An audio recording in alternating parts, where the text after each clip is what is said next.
आप सभी का इसी यूपीपीसीएस प्रीलिम्स के टेस्ट सीरीज़ में आज का जो हमारा टेस्ट सीरीज़ है ये साइंस है और आज हम लोग करेंगे कंप्लीट साइंस का टेस्ट सीरीज़। ये जो टेस्ट सीरीज़ आप देख पा रहे हैं कि दृष्टि पीसीएस का टेस्ट सीरीज़ है और बहुत ही इंपॉर्टेंट जो पूरे साइंस के क्वेश्चंस हैं सेक्शनल टेस्ट। तो उसके लिए आप लोग तैयार हो जाइए फटाफट से। टारगेट आप देख रहे हैं कि 27 अक्टूबर आपका प्रीलिम्स का एग्ज़ाम होने वाला है और इसी प्रीलिम्स को एग्ज़ाम को देखते हुए बहुत सारी सीरीज़ आपके इस चैनल पर आपको चलाई जा रही हैं। जैसा कि एक सीरीज़ है बूस्टर सीरीज़ के नाम से, बहुत ही महत्वपूर्ण सीरीज़ है। पीवाईक्यू का कंप्लीट निचोड़ है ना, उसके साथ साथ एंशिएंट और बाकी अदर सब्जेक्ट्स भी आपको प्लेलिस्ट मिल जाएगी। ठीक, आज के क्वेश्चन के बारे में बता दें इस टेस्ट सीरीज़ के बारे में। क्वेश्चन नंबर 49 से हम लोग स्टार्ट करेंगे।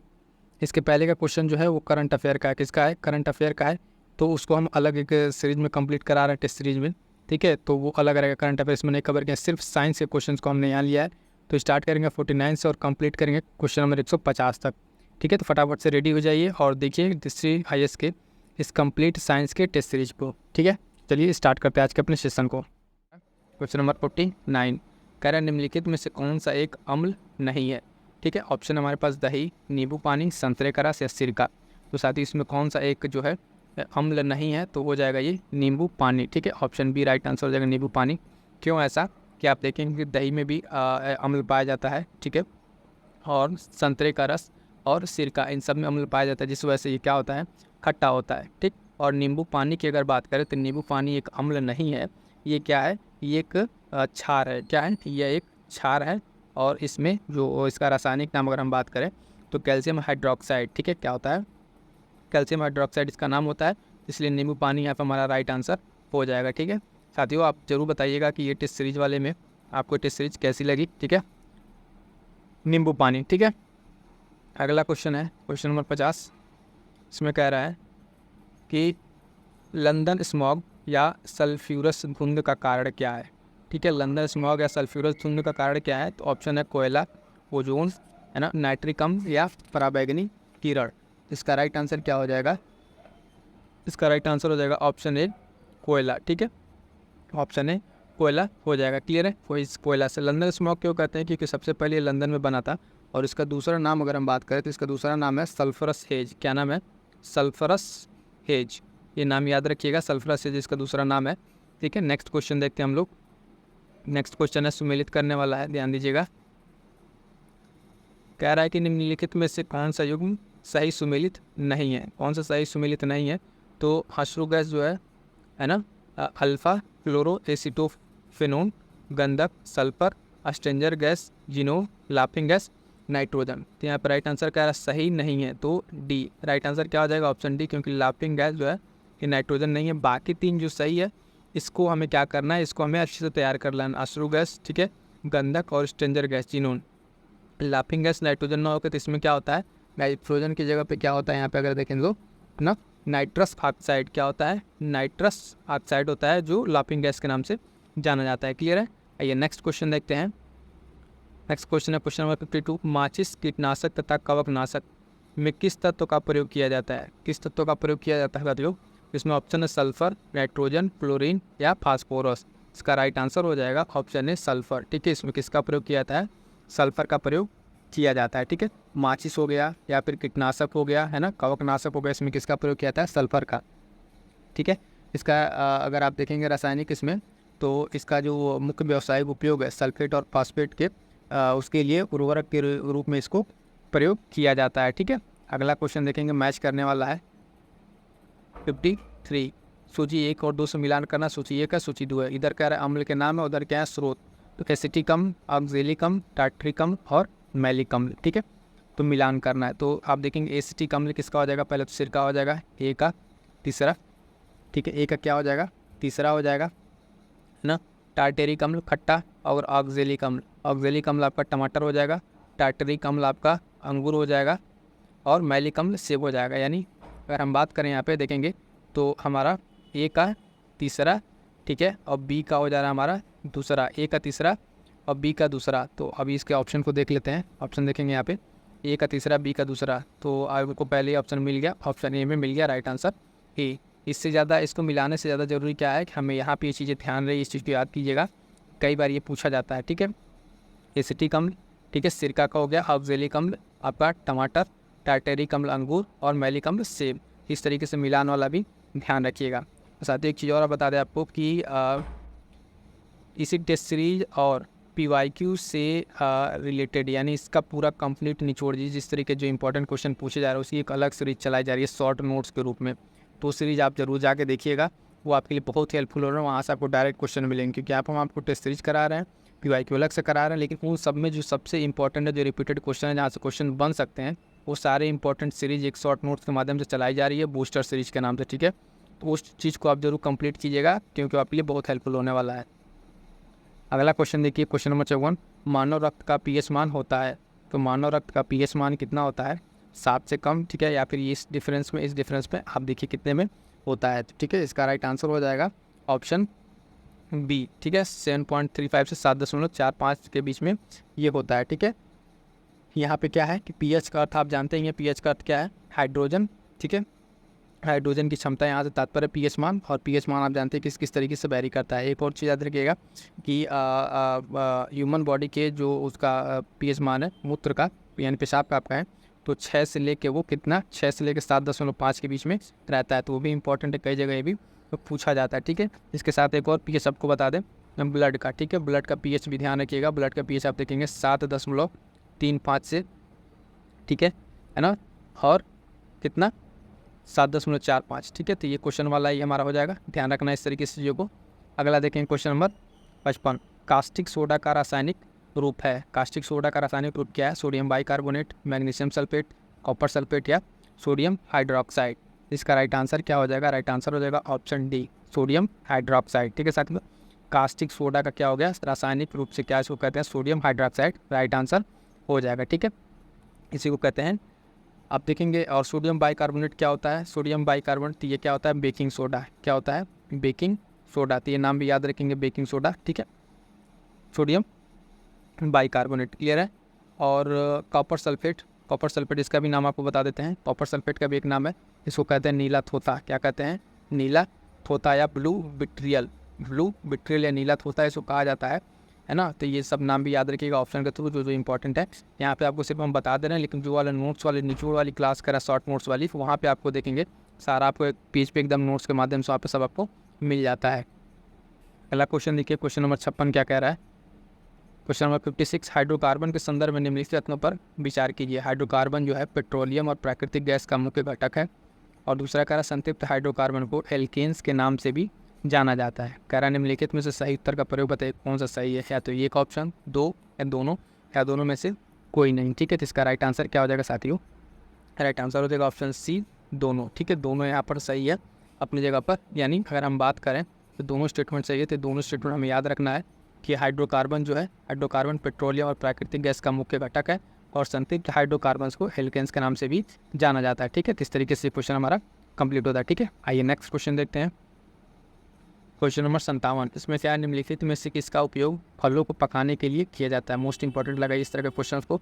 ठीक है, जो इस तरह के रसायन होते हैं जो फलों को पकाने के काम आते हैं, तो ऑप्शन एल्केन्स, फिनोल, एथिलीन या फ्लोरीन। क्वेश्चन नंबर 57 का राइट आंसर क्या हो जाएगा साथियों? राइट आंसर हो जाएगा ऑप्शन सी, एथिलीन। ठीक है, फलों को पकाने के लिए जो प्रयोग किया जाता है उसका नाम क्या है? एथिलीन। तो एथिलीन याद रखिएगा, एथिलीन नाम याद रखिएगा। ठीक है, फलों को पकाने के लिए प्रयोग किया जाने वाला रसायन है। ठीक है, अगला क्वेश्चन देखते हैं, क्वेश्चन नंबर 58 में क्या कह रहा है कि निम्नलिखित में से किसे फूड स्पिरिट कहा जाता है और इसका उपयोग पेंट के विलायक के रूप में किया जाता है? ठीक है, तो फूड स्पिरिट के नाम से किसको जानते हैं? ऑप्शन है methyl alcohol, benzyl alcohol, sodium chloride या ग्लिसरॉल। तो इसका राइट आंसर क्या हो जाएगा साथियों? राइट आंसर हो जाएगा ऑप्शन ए, ठीक है, मिथाइल एल्कोहल। ठीक है, मिथाइल एल्कोहल को इसका रासायनिक सूत्र की अगर हम बात करें तो CH3OH होता है। ठीक है, ये चीज़ थोड़ा सा ध्यान रखेंगे। और इसको क्या कहते हैं? Would spirit. ठीक है, वुड स्पिरिट के नाम से किसको जानते हैं? मिथाइल अल्कोहल को। ठीक है, नाम याद रखें, वुड स्पिरिट। इसको किस लिए के उपयोग किया, कहाँ किया था इसका? तो पेंट के लिए विलायक के रूप में इसका उपयोग किया जाता है। क्लियर है? और इसमें कुछ अलग से नाम जो जिसको एक्सप्लेन करना, सोडियम क्लोराइड जानते हैं, बेंजाइल एल्कोहल और ग्लिसरॉल। ग्लिसरॉल के बारे में थोड़ा सा जान लीजिए।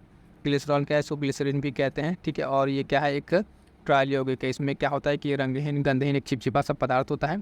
ठीक है, जो लिपिड्स के रूप में इसका यूज किया जाता है। ठीक है, अगला क्वेश्चन, नेक्स्ट क्वेश्चन 59 में कह रहा है कि निम्नलिखित में से कौन सा कथन सही नहीं है? ध्यान दीजिएगा, जहाँ भी नहीं है तो वो चीज़ पहले हाईलाइट कर लीजिएगा पेपर में, यहाँ से क्वेश्चन गलत हो सकते हैं, ठीक है, तो सही नहीं है। पॉलीथीन एथिलीन का बहुलक है, ठीक है, पॉली टेट्राफ्लोरोएथिलीन PTF जो है टेफ्लॉन के नाम से भी जाना जाता है। और PC रबड़ क्लोरोप्रोपीन जो है पॉलीमराइजेशन द्वारा निर्मित होता है। और नियोप्रीन एक प्राकृतिक बहुलक, हमसे पूछ रहा है कौन सा सही नहीं है, तो इसमें जो है नियोप्रीन जो प्राकृतिक बहुलक नहीं है, यही ऑप्शन गलत है, ठीक है। यहाँ पे क्यों ये गलत है कि नियोप्रीन जो है ये एक सिंथेटिक रबर है, ना कि प्राकृतिक बहुलक। क्या एक सिंथेटिक रबर है, ठीक है। इसमें पूछ रहा है हमसे गलत कौन सा है, तो और नियोप्रीन वाला गलत है, ठीक है। राइट आंसर क्या हो जाएगा, ऑप्शन D हो जाएगा, ठीक है। ये नियोप्रीन होता क्या है, इसका उपयोग कहाँ होता है थोड़ा जान। इसका उपयोग जो है पाइप बनाने में, ठीक है, बेल्ट बनाने में इत्यादि में इसका उपयोग होता है, ठीक है। तो नियोप्रीन का उपयोग यहाँ पे किया जाता है। ये अगला क्वेश्चन, नेक्स्ट क्वेश्चन देखेंगे, क्वेश्चन नंबर 60। बुलेट प्रूफ सामग्री जो है बनाई जाती है, किससे बनाई जाती है, तो ऑप्शन दिया हुआ है केवलर, इलेक्शन, टेफ्लॉन। इसका उपयोग करके बताना है कि किस में उपयोग की जाती है, ठीक है। तो देखिए किस में उपयोग की जाती है, ऑप्शन देख के बताइए, केवलर, इलेक्शन या टेफ्लॉन। तो इसका राइट आंसर क्या हो जाएगा, ऑप्शन A केवल फर्स्ट और सेकंड। आप देखेंगे यहाँ पर कि केवलर और इलेक्शन इसी दोनों का उपयोग करके क्या बनाए थे, बुलेट प्रूफ सामग्री बताई जाती है। टेफ्लॉन के इसमें उपयोग नहीं किया जाता है, ठीक है। टेफ्लॉन जो है एक सिंथेटिक पॉलीमर है, इसका उपयोग जो है कुकवेयर नॉन स्टिक कोटिंग के लिए किया था। टेफ्लॉन अलग से भी आप ध्यान रखिएगा, टेफ्लॉन जो है ये नॉन स्टिक बर्तन वगैरह बनाने में इसका उपयोग किया जाता है, जो चिपकने वाला बर्तन ना हो, ठीक है, बहुत चिकना होता है, ठीक है। तो इसका उपयोग उससे लेके पैन वगैरह जो होता है, फिर ये कढ़ाई वगैरह जो आती है जिसमें नॉन स्टिक वाली होती है, उसमें इसका उपयोग किया जाता है। तो आई होप तो कि पूरा चीज़ आपको यहाँ समझ में आया। केवलर और इलेक्शन इससे बुलेट प्रूफ सामग्री बनाई जाती है, और टेफ्लॉन इसका ऑप्शन नहीं होगा। राइट आंसर क्या हो जाएगा हमारा, ऑप्शन A राइट आंसर हो जाएगा। क्लियर है। आइए नेक्स्ट क्वेश्चन देखते हैं, question number 61। Try nitrotoluene TNT का उपयोग किया जाता है। अभी इसको बताएं साथी, जब हम PYQ पढ़ा रहे थे तो वहाँ पे इस क्वेश्चन को इतना अच्छे से एक्सप्लेन किए थे, वहाँ पे आपको हम बताए थे कि इसको इस तरीके से पूछ सकता है। तो इसको डायरेक्ट बताया था कि विस्फोटक है। क्या होता है ये, एक विस्फोटक होता है। तो देखिए PYQ वाली जो सीरीज़ है उसमें क्या हम आपको लिए करा रहे हैं कि जो पूरे PYQ BCS के उसको सब्जेक्ट वाइज, ठीक है। साइंस हमने 5 दिन का टारगेट दिया था। साइंस जो लोग ग्रुप से जुड़े हुए हैं, मेंटरशिप प्रोग्राम से जुड़े हुए हैं, वहाँ पे आपको टारगेट दिया जाता है, ठीक है। अभी टारगेट साइंस का था तो साइंस कंप्लीट हुआ, फिर साइंस के फुल लेंथ यहाँ पे टेस्ट करा दे रहे हैं। तो वहाँ पे हमने पूरे PYQ में इस चीज़ को बहुत एक्सप्लेन करके ऑप्शन को डिटेल एनालिसिस के साथ किया था, जो बहुत ही हेल्पफुल हो रहा है। जितने लोग वहाँ पे जुड़े हुए हैं उन लोगों को इससे फ़ायदा हो रहा है और ये चीज़ जान के बहुत अच्छा लग रहा है, ठीक है। तो ट्राई नाइट्रोटोलुइन अगर देखेंगे तो इसका उपयोग किया जाता है, तो क्या है, एक विस्फोटक है। राइट आंसर क्या हो जाएगा, ऑप्शन C हो जाएगा। आइए नेक्स्ट क्वेश्चन देखते हैं, ये भी क्वेश्चन PYQ से ही है। LPG तरलीकृत जो है इस गैस निर्मित है किससे, प्रोपेन और ब्यूटेन, ठीक है। इथेन, कार्बन मोनोऑक्साइड, ऐसा तो कुछ नहीं है, बेंजीन भी नहीं है, ऑक्सीजन भी नहीं, प्रोपेन और ब्यूटेन। राइट आंसर क्या हो जाएगा, ऑप्शन A। राइट आंसर क्या हो जाएगा साथियों, ऑप्शन A देखेंगे यहाँ पे, प्रोपेन और ब्यूटेन, ठीक है। LPG में क्या होता है, प्रोपेन और ब्यूटेन। एक और यहाँ पे क्वेश्चन है, ठीक है, तो उसको ध्यान रखिएगा। LPG में जो दुर्गंध आती है वो मिथाइल मरकैप्टन मिलाया जाता है उसमें, मिथाइल मरकैप्टन, ताकि अगर LPG रिसाव करे, ठीक है, LPG रिसाव करे तो उसका पता लगाया जा सके। एथिल मरकैप्टाइन उसका नाम है, क्या नाम है, एथिल मरकैप्टाइन। उसको नोट कर लीजिएगा, एक बार बता देते हैं। एथिल मरकैप्टाइन वो क्या होता है, LPG में जो दुर्गंध पैदा होती है, क्या होती है, LPG में जो दुर्गंध पैदा होती है, जैसे गैस लीकेज क्या महकना शुरू कर देता है, तो एथिल मरकैप्टाइन होता है, ठीक है। तो पॉइंट भी याद रखिएगा, यहाँ से काफ़ी इंपॉर्टेंट है। अगला देखेंगे नेक्स्ट क्वेश्चन 63। निम्नलिखित में से किसका उपयोग खाद्य परिरक्षक के रूप में नहीं किया जाता। फिर से देखिएगा, नहीं पूछ रहा है, तो नहीं पूछ रहा है तो ऑप्शन देखिएगा यहाँ पे क्या क्या है, sodium Meta bisulphide, sodium benzoate, ascorbic अम्ल और फार्मिक अम्ल। तो राइट आंसर हो जाएगा ऑप्शन D, फार्मिक अम्ल का उपयोग जो है इसमें नहीं किया जाता है, क्योंकि ये उत्तेजक वाष्पशील अम्ल है। क्या है, ये उत्तेजक वाष्पशील है। बाकी 3 का अगर उपयोग हम देखें तो उसमें किया जाता है, और पूछा नहीं है तो हमारा राइट आंसर क्या हो जाएगा, ऑप्शन D, फार्मिक अम्ल। क्यों नहीं है हमने आपको बता दिया, क्योंकि क्या है, एक वाष्पशील उत्तेजक रंगहीन अम्ल है, ठीक है। और इसमें द्रव में ये मौजूद क्या होता है, इसमें कुछ चींटियों द्वारा ये उत्सर्जित, तो फार्मिक अम्ल किसके द्वारा, चींटियों के द्वारा उत्सर्जित किया जाता है। तो उसके डंक में ये चीज़ भी पूछा जाता है, क्वेश्चन साइंस का पूछा हुआ है, ठीक है, फार्मिक अम्ल के बारे में। क्लियर है। नेक्स्ट क्वेश्चन देखें, क्वेश्चन नंबर 64। प्रशांतक का उपयोग किया जाता है, ठीक है। प्रशांतक उपयोग किस लिए किया जाता है, सूक्ष्म जीवों को विकास करने के लिए, चिंता को कम करने के लिए, कीटाणुनाशक के रूप में, पीड़ाहारी के रूप में। तो इसका उपयोग किया जाता है साथियों चिंता को कम करने के लिए, ऑप्शन B राइट आंसर हो जाएगा, ठीक है। प्रशांतक का उपयोग किसके लिए किया जाता है, चिंता को कम करने के लिए किया जाता है, ठीक है।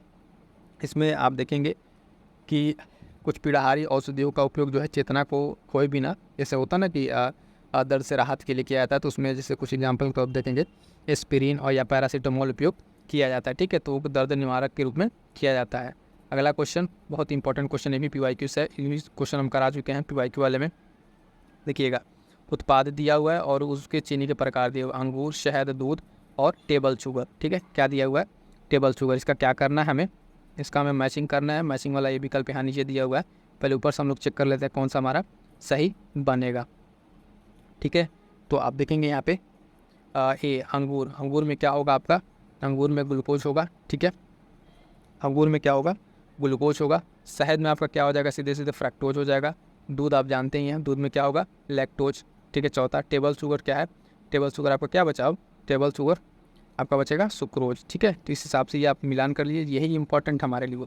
अभी नीचे जो हम 1 2 3 4 मिलाएंगे उतना ज़रूरी नहीं है, लेकिन ये हमें ध्यान रखना बहुत ज़रूरी है। ठीक है, तो ए का दूसरा और बी का पहला, चलिए ढूंढ लेते हैं, देखते हैं कौन सा ऑप्शन सही होता है। ए का दूसरा और बी का पहला, तो यहाँ पे हमारा राइट आंसर क्या? हमको पहला ही मिल जाएगा। ऑप्शन ए राइट आंसर मिल जा रहा है। ए का दूसरा, बी का पहला, सी का तीसरा, डी का चौथा। फिर से एक बार ध्यान दीजिएगा, इस क्वेश्चन काफ़ी इंपॉर्टेंट है, यहाँ फिर से क्वेश्चन बन सकता है।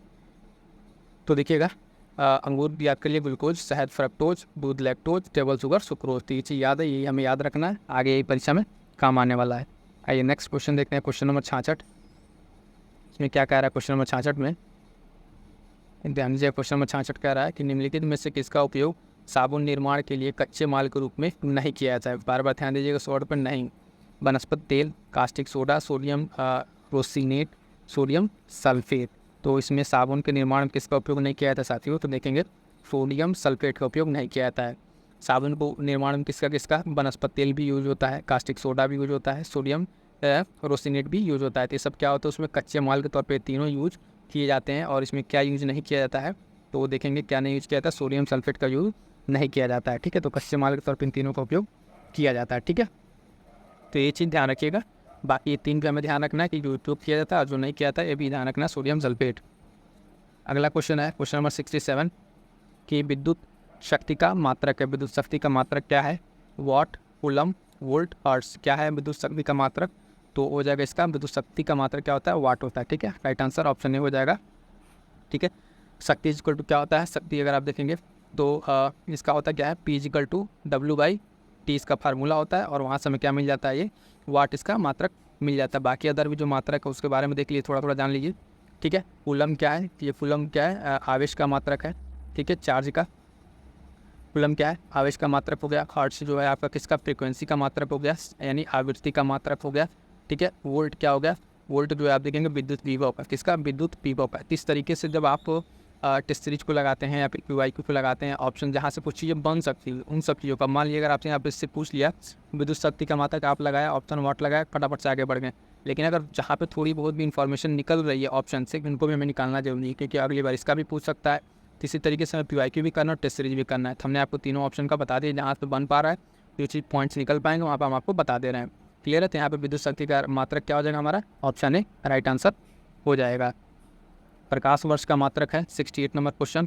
किसका मात्रक है? दूरी का, गति का, तीव्रता का या समय का। तो प्रकाश वर्ष किसका मात्रक होता है? ये सभी जानते हैं किसका मात्रक है? दूरी का मात्रक है। ठीक है, क्लियर है? और प्रकाश की चाल आप जानते हैं, इसमें आपको बता दें क्या कहते हैं, खगोलीय वर्ष जो है अभी दूरी का मात्रक है, जिसमें आपको तय की दूरी जितना होता है वो बता दें कितना होता है, 9.46 × 10। ठीक है, इतना मीटर पे ये करके इतने डिस्टेंस पे ये क्या होता है?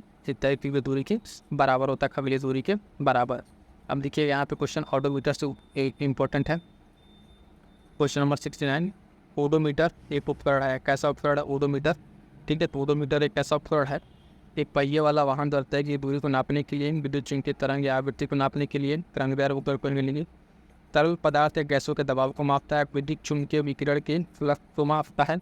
ठीक है, तो इस राइट आंसर क्या हो जाएगा? Option A. ये क्या करता है? पहिए वाले वाहन धरता है कि वे दूरी को मापता है। क्या करता है? पहिए वाली दूरी है तो मापता है। ठीक है, राइट आंसर समझ में आ गया इसका ही। इसमें बहुत सारा और एक चीज़ ध्यान दीजिएगा, जो अब यहाँ पे आवृत्ति और इसको मापने के लिए क्या उपयोग किया जाता है, उसको नाम है ओंडोमीटर। क्या नाम है उसका? ओंडोमीटर इसका नाम होता है, नोट कर लीजिएगा। ओंडोमीटर जो विद्युत चुंबकीय तरंग की आवृत्ति वगैरह ये सब मापता है। और तरल पदार्थ या गैसों के दाब को कौन मापता है? तो मैनोमीटर। इसका क्या उपयोग होता है, ये किस कौन नापता है, तो मैनोमीटर नोट कीजिएगा आप लोग इसको, मैनोमीटर। ठीक है, तरल पदार्थ है गैसों के दाब को मापता है मैनोमीटर। विद्युत चुम्बकीय विकिरण के फ्लक्स को कौन मापता है, तो ये भी नोट कर लीजिए, इसको भी नोट कर लीजिए। विद्युत चुम्बकीय विकिरण फ्लक्स को क्या मापता है, तो रेडियोमीटर। क्या मापता है, रेडियोमीटर। ठीक है, आप नोट कर लीजिएगा अच्छे से, रेडियोमीटर। तो अब देखिए यहाँ पे एक क्वेश्चन था आपका ओडोमीटर, हमने आपको बता दिया राइट आंसर। और इसके साथ साथ क्या आपको यहाँ पे देखने को मिला, 3 अलग क्वेश्चन भी आपको जहाँ से ऑप्शन से बन पा रहा है वो चीज़ हम आपको एक्सप्लेन कर दे रहे हैं। तो इस तरीके से अगर आप टेस्ट सीरीज भी लगा रहे हैं या PYQ लगा रहे हैं तब जाके आपका कहीं प्रीलिम्स क्लियर हो पाएगा, क्योंकि एक क्वेश्चन लगा कर रटने से सिर्फ काम नहीं चलेगा।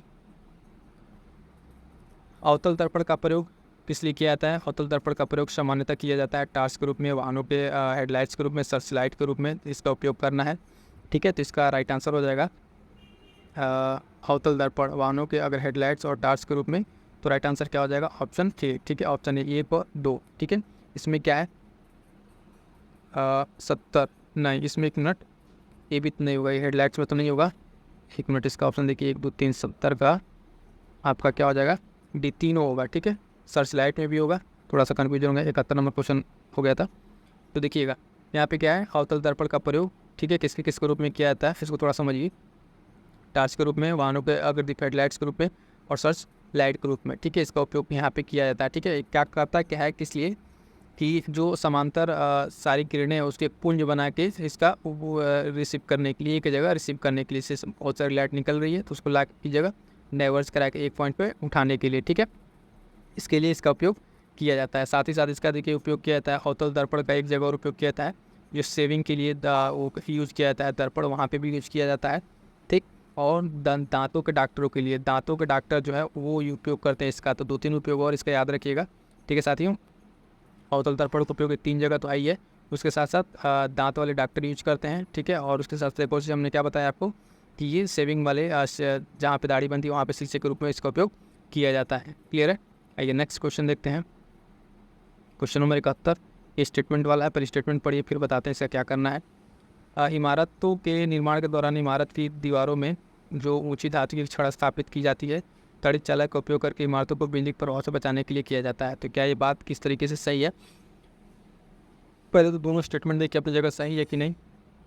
तो हम देख पाते हैं कि दोनों स्टेटमेंट क्या अपनी जगह पे बिल्कुल सही है। ठीक है, ये भी सही है, अब इसका कारण है कि नहीं, तो कथन अभिकरण सही है कि नहीं, वहाँ पे क्योंकि लगा कर पूछे। मान लीजिए कि भवन है, निर्माण हो रहा है, उस पर छड़ लगाया गया क्योंकि तड़ित चालक का उपयोग करके बिजली से बचाने के, तो बिल्कुल सही है। तो यानी हमारा राइट आंसर क्या हो जाएगा यहाँ पे, ऑप्शन है, यानी ये भी सही है, आर भी सही है और उसका व्याख्या कर रहा है। ठीक है, तो राइट आंसर क्या हो जाएगा, ऑप्शन है यहाँ पर राइट आंसर हो जाएगा। ठीक है,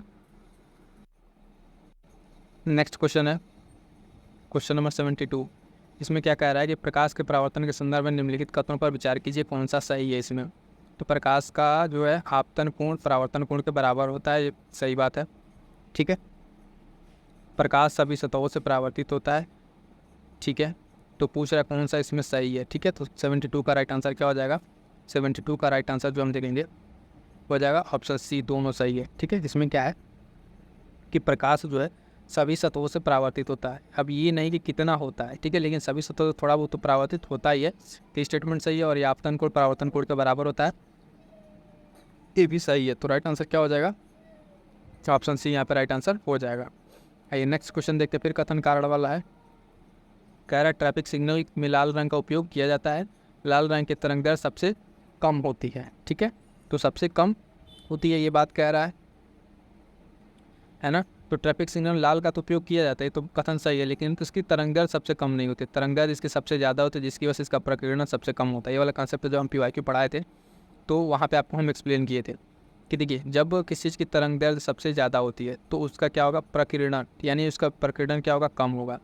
तो लाल रंग की तो प्रकीर्णन बहुत कम होता है, तो यानी इसका क्या होगा, तरंग दैर्ध्य तो ज़्यादा है, तो यहाँ क्या दिया, तरंग दैर्ध्य कम है, यानी आर गलत हो जाएगा। ठीक है, आर गलत हो जाएगा, तो ये सही है और आर गलत है। ऑप्शन में देखेंगे तो राइट आंसर ऑप्शन सी हो जाएगा, ये सही है और आर गलत है। ये बात समझ में आई होप कि आ गई। यहाँ पे कंसेप्ट है कि तरंग दैर्ध्य इसका लाल का कम नहीं होता, सबसे ज़्यादा होता है। जिसका तरंग दैर्ध्य ज़्यादा होता है उसका क्या होता है, प्रकीर्णन कम होता है। इसी वजह से देखेंगे बैगनी का जो है प्रकीर्णन सबसे ज़्यादा, तो इसका मतलब उसका तरंग दैर्ध्य सबसे कम होगा। क्लियर है, आइए नेक्स्ट क्वेश्चन देखते हैं, क्वेश्चन नंबर 73। ठीक है, 74 देखिए। 74 देखिए ध्वनि का स्रोत दिया हुआ है और तीव्रता दिया हुआ है, यानी किस किस तरीके से कौन सी ध्वनि होगी यहाँ पे, ठीक है। तो आप देखेंगे अगर इंसान सामान्य श्वास ले रहा है तो उसकी ध्वनि कितनी होगी, कारखाने का कितना होगा, बातचीत का कितना होगा, व्यस्त यातायात का कितना होगा। तो सामान्य श्वास की अगर बात करें तो कितना होगा इसका, 10 डेसिबल होगा। ए का चौथा में डूबना है, पहले एक बार देख लें ऑप्शन में। तो ए का चौथा तो आई थिंक हमारा पहले ही राइट आंसर मिल जाएगा, बाकी अभी हम मिला लेते हैं। ए का चौथा यानी बी राइट आंसर हो जाएगा। आंसर छोड़िए, यहाँ पर आकर पहले देखिए क्या क्या हो रहा है, ठीक है।